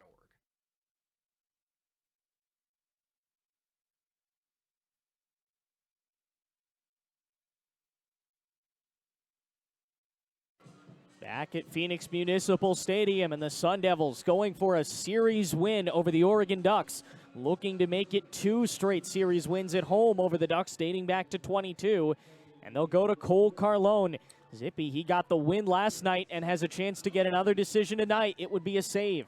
No, it would be a save, and we have talked about since even before this season began, Lee Bloomquist tapped Cole Carlone very early on that this man would be the closer, regardless of the fact that he is a true freshman and he is a Tempe local. He has made a lot of appearances so far, and has been mostly clean to say the least.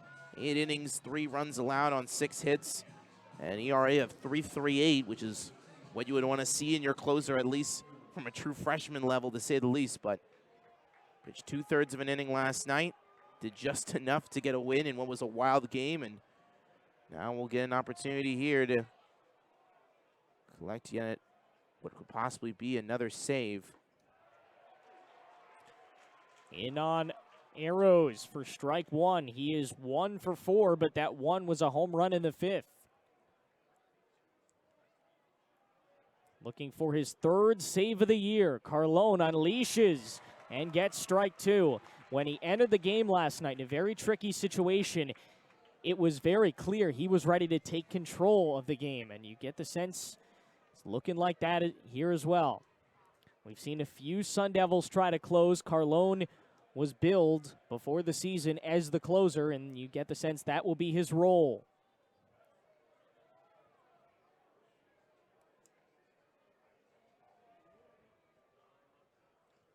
1-2 strikes, and the pitch is fisted foul to the right side. It'll be interesting to see here how at least this is approached from an offensive point. If you're Arrows, obviously you do have the home run tonight, but so far has been pretty cold. Ball goes low, and now the count's even. Yeah, great breaking ball there on the part of Carlone, 82 miles an hour. Just has been his really strikeout pitch. He has not necessarily used the fastball on a strikeout pitch so often so far this year. The 2-2. Misses inside, and the count runs full.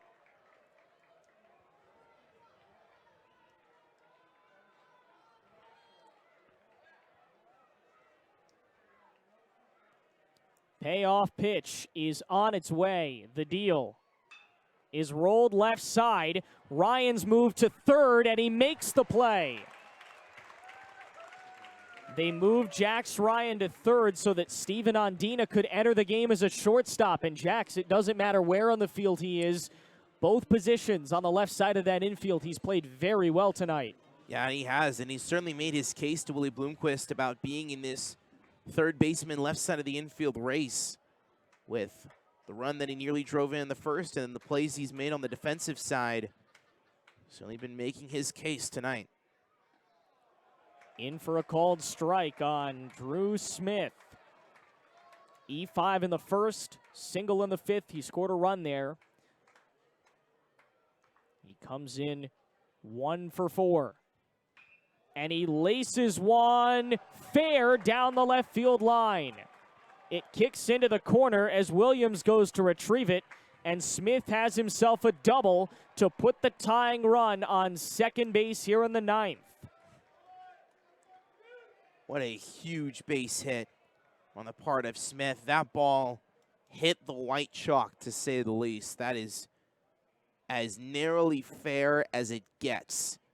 Just got out in front of that fastball on the inside part of the half, and you can see right there, just right off the chalk, and a little bit of a hard bounce by Williams, just trying to get a bare hand on it. But it hasn't been his series, but if anyone would want to drive in this run, it's going to be the man coming into this weekend with over a 400 batting average in Jeffrey Hurd.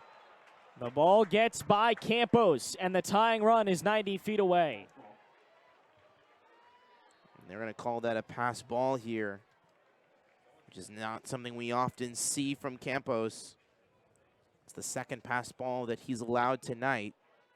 Wow, look at this. The infield has come in on the grass. They will not let this game be tied. Instead of going back and getting the second out, they're going to try to cut off Smith on a ground ball. The pitch is hit in the air to left center field. It's back at the wall, and it is gone. Jeffrey Hurd, against all odds, has given Oregon a 5-4 lead with a ninth inning 2-run home run. It took him 10 at-bats, Aiden. That's his first hit of this series. And you would think that that 400 batting average wasn't going to stay quiet for long. I said he needed to sharpen the pencil, and boy did he sharpen it. It was all ready to write that number 2 pencil because he one-hopped the retired numbers out there in left center. And as Joe Davis would say, this game has been turned upside down. Here's Thompson trying to add to the damage here. It's a called strike. It's now blown save for Cole Carlone. His first of his collegiate career. A designated hitter finally wakes up, and the Ducks have taken a 5-4 lead, 1-1 the count. It's how ASU won it last night. Would only be right that the Ducks get him back tonight.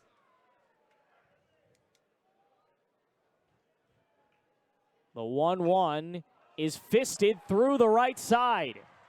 Mendoza shaded towards the bag at second, and he hit it right by him for a base hit.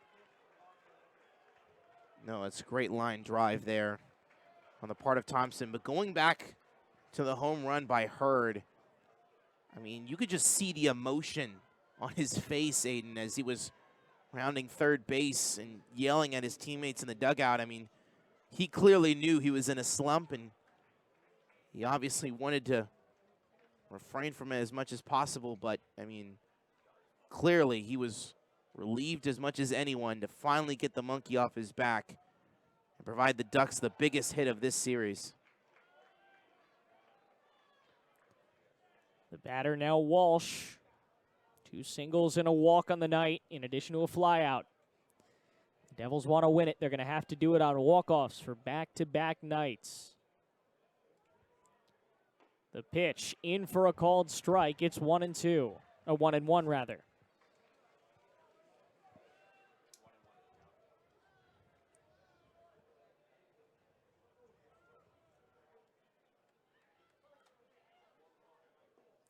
Way out in front of it, 1-2. By the way, you were really hyping up right before that Hurd home run, Aiden, about how the infield was coming in and how it was a little bit of a risk from a defensive standpoint. Hurd was like, let me just hit it over everyone instead. Runner goes, and the throw down is missed. All Oregon here in the top of the 9th. Carlone needs a break badly. He did get the strike 3 call, so he'll get that. And now 2 out for Ryan Cooney, who walked in his last at-bat. Outside of that, he's been put down 3 times. Now, this is probably the batter you want if you're Carlone. Someone who's, yes, similar to Hurd, struggled in this series. Someone you can just hopefully get a ball on the ground and get to the bottom of the 9th and hand it to your offense, but it will be 8-9-1 due up for the Sun Devils top and bottom 9 in Jackson, Ryan, and Williams. 0-1 the count. Swing and a miss. It's 0-2.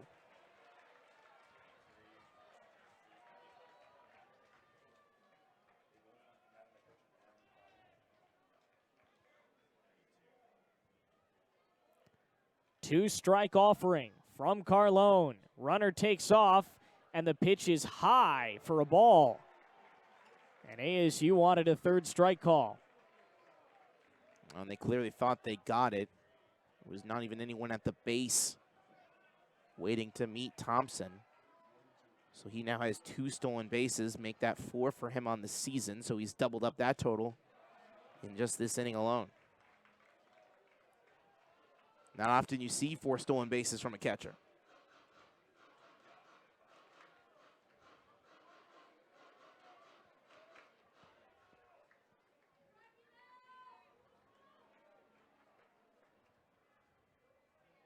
One ball and 2 strikes, and Carlone deals high and away, 2-2.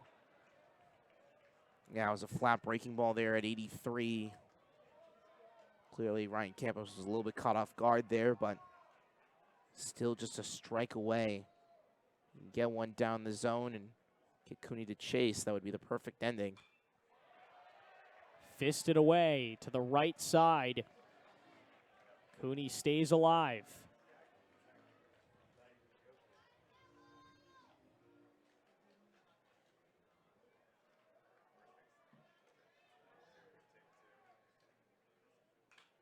And it's sent back to the netting. They stay with Carlone, refusing to go down in this 9th. Remember, they led by a run going into the bottom of the 9th last night. They know exactly what this Arizona State offense is capable of. The 2-2 is in the air, right center, and it's down on Jackson to bring home a 6th run for the Ducks. RBI single from Ryan Cooney. Yeah, we're going to have to give him a little bit of grace, at least after this one, Aiden, as that, in fact, was a pinch hit opportunity from Maddox Maloney, who came through and was able to muster one through. He came in defensively, and now with a massive insurance run as Willie Bloomquist has had enough of Cole Carlone in what has easily been the worst outing of his true freshman career. And so they're going to likely go to Wyatt Halverson here. To the bottom of this Oregon lineup we go. And Halverson will face him when we come back. The Walter Cronkite School of Journalism and Mass Communication's Phoenix Sports Bureau provides students with hands-on learning experiences and opportunities in sports journalism. From covering local high schools, colleges, and the pros, students get the opportunity to go live from our Facebook shows covering local, collegiate, and pro sports in the Valley. From digital reporting, broadcast, social media, and producing, there's opportunities for all. For more, go to cronkitenews.azpbs.org. ASU's one and only student-run radio station, Blaze Radio, provides students with opportunities to cover a variety of topics. From music, This is Sun City Garage, to sports coverage, Against the Brewers in his last outing, he went to news, The bill also gives parents the ability to sue. and entertainment updates. Blaze Radio offers a fun environment to gain valuable broadcast experience. To find out more, visit blazeradioonline.com.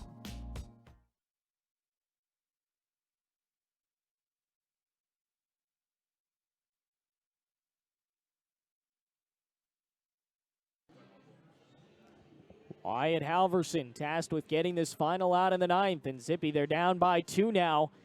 A lot of work for Arizona State to do, but got to get this out first. Absolutely. Wyatt Halverson probably wasn't expecting to come in this game in this situation, but that's what happens when you have a blown save by Cole Carlone.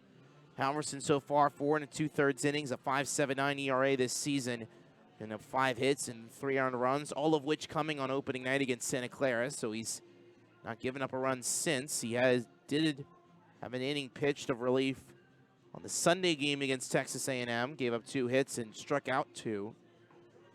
So has not been pitched since, but has done decently well against some tough competition like Kansas State and A&M. So should be interesting, and a decent decision made here for Halverson, who is also a true freshman. Another local product like Carlone, he coming from Scottsdale and a Chaparral High School alum. So Bryce Betcher now back up to the plate. He will not be pinch hit for at least, but it will be interesting to see if he can just get out of this inning. And remember, 8-9-1 due up for the Sun Devils come bottom 9 when we get there. Betcher, a single and a walk in his name today. Those were his first 2. Since then, a strikeout and a line out.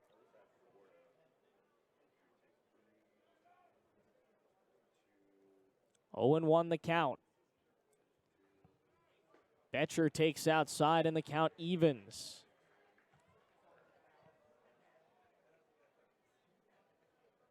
Betcher has necessarily had a fairly interesting weekend. He was able to collect his first hit and RBI tonight, all the way back in the second when he drove in the first run for the Ducks. Fouled into the glove of Campos, 1-2.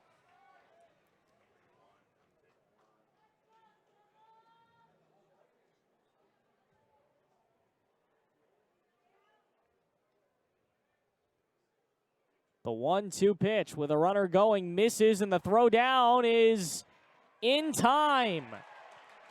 Campos guns him, and the Devils have work to do while they walk it off for a second straight night. Let's find out.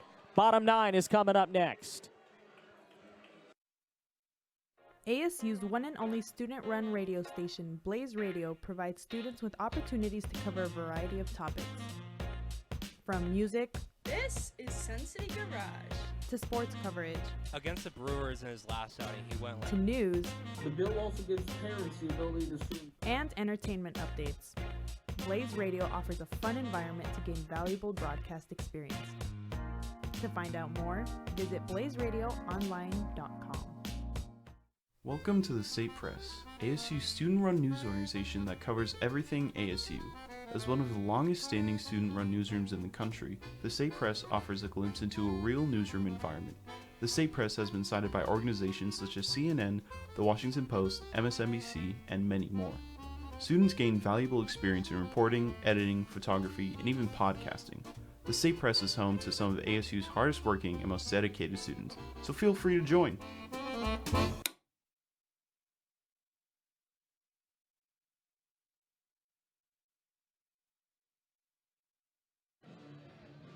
To the bottom of the 9th we go. If Arizona State wants this series win, they've got to do it the same way they got the opener last night. They need 3 this time if they want to try and win. And a new pitcher, Zippy, to try and close it for the Ducks in a save situation.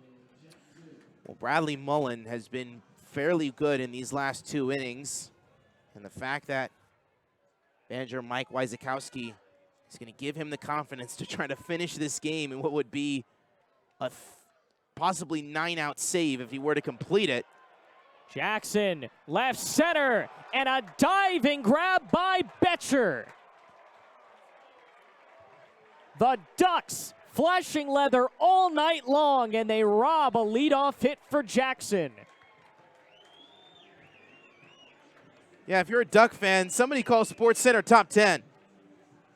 Because that could be getting on the nightly reel. My goodness, Betcher just laying all the way out. And just having the confidence and swagger to say, yeah, I knew I was going to get that ball. And a massive out number 1. No one really in this ASU lineup does hit the ball into the gaps better than Isaiah Jackson. And not going to result in Josiah Cromwick. Second consecutive night of a pinch hit appearance. Jax Ryan fouled into the glove of Thompson. But this is not Jax Ryan. This is Josiah Cromwick, the former Duck. And Thompson did not enter last season as the #1 catcher. That was Cromwick. Thompson beat him out and ended the season as their day-to-day catcher. Ball and a strike.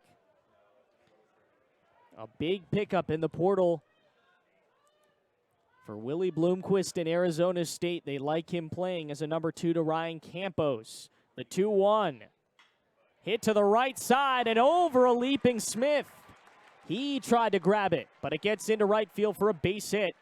And the tying run to the plate in Harris Williams. Now Josiah Cromwick, second hit of his Sun Devil career. Able to just lace one over the glove of Drew Smith, who was using all of his might to jump onto that one. As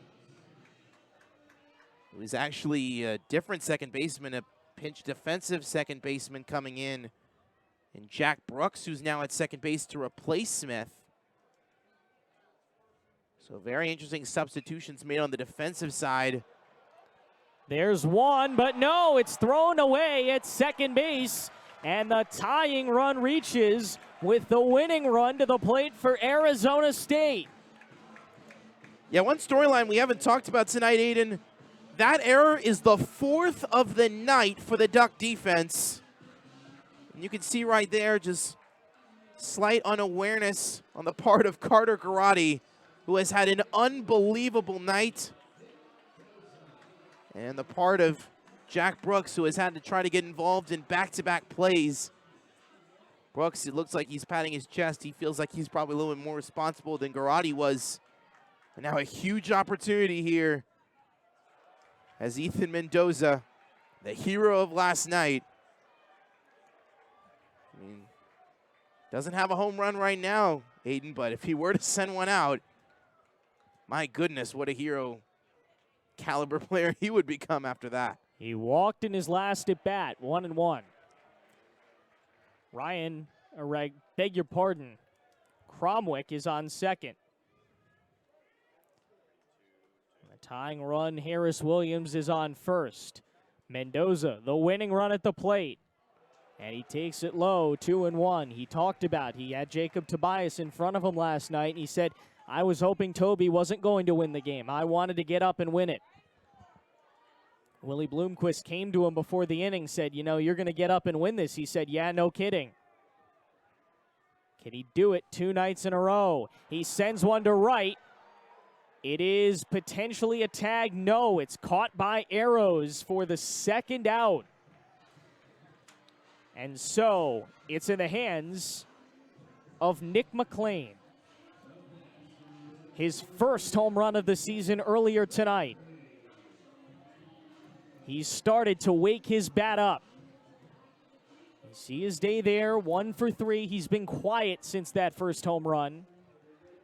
He can change that now.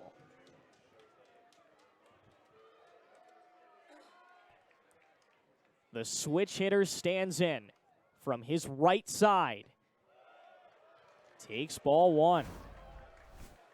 And you can see Nick McLean here, obviously celebrating that first home run. His first home run, of course, since returning from the injury of 2024. He pops it up on the infield. Everybody wants it. Nobody knows where it is, but finally Walsh comes in, and the first baseman ties the series. What a turnaround. The fact that Oregon had 2 outs to spare, and the hero of the night in Jeffrey Hurd with a go-ahead home run after being 0 for his first 9 in this series, comes up with the one hit that steals a game for the Ducks. Noon, first pitch tomorrow. And that will be for the series. It'll be a great crowd. It'll be a great atmosphere with Arizona State looking for the series win. Let's take a break. We'll finish our recap on the other side as Oregon wins it 6-4 here on Pac-12+. And that's the way it is. Monday, September. Newscasting has changed a lot since the time of Walter Cronkite. That's why here at the Walter Cronkite School of Journalism, you can learn the studio production skills of today in real time. Whether you want to work audio, direct, technical direct, design graphics, or you can even run the floor. It's all part of the Television Production and Graphics Lab here at the Walter Cronkite School of Journalism. We're going on in 3, 2... ASU's one and only student-run radio station, Blaze Radio, provides students with opportunities to cover a variety of topics. From music This is Sun City Garage. to sports coverage Against the Brewers in his last outing, he went to news The bill also gives parents the ability to stream and entertainment updates. Blaze Radio offers a fun environment to gain valuable broadcast experience. To find out more, visit blazeradioonline.com.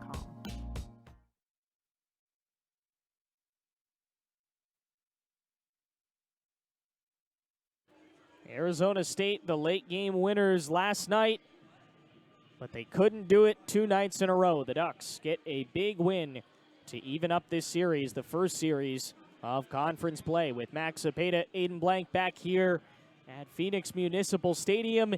The Devils can still win this series, but it's going to come down to tomorrow and a bullpen that got a little bit more exhausted tonight. It'll be interesting to see how things play out pitching-wise on the mound tomorrow. It will be. It will be very interesting to see, but the story of the game for me, Aiden, is this one play. Jeffrey Hurd, after what has been a very difficult series, he's had a great year, came into the series batting over .440. The energy that was coming off of him and just putting on the football helmet as if he was a player on Dan Lanning's squad.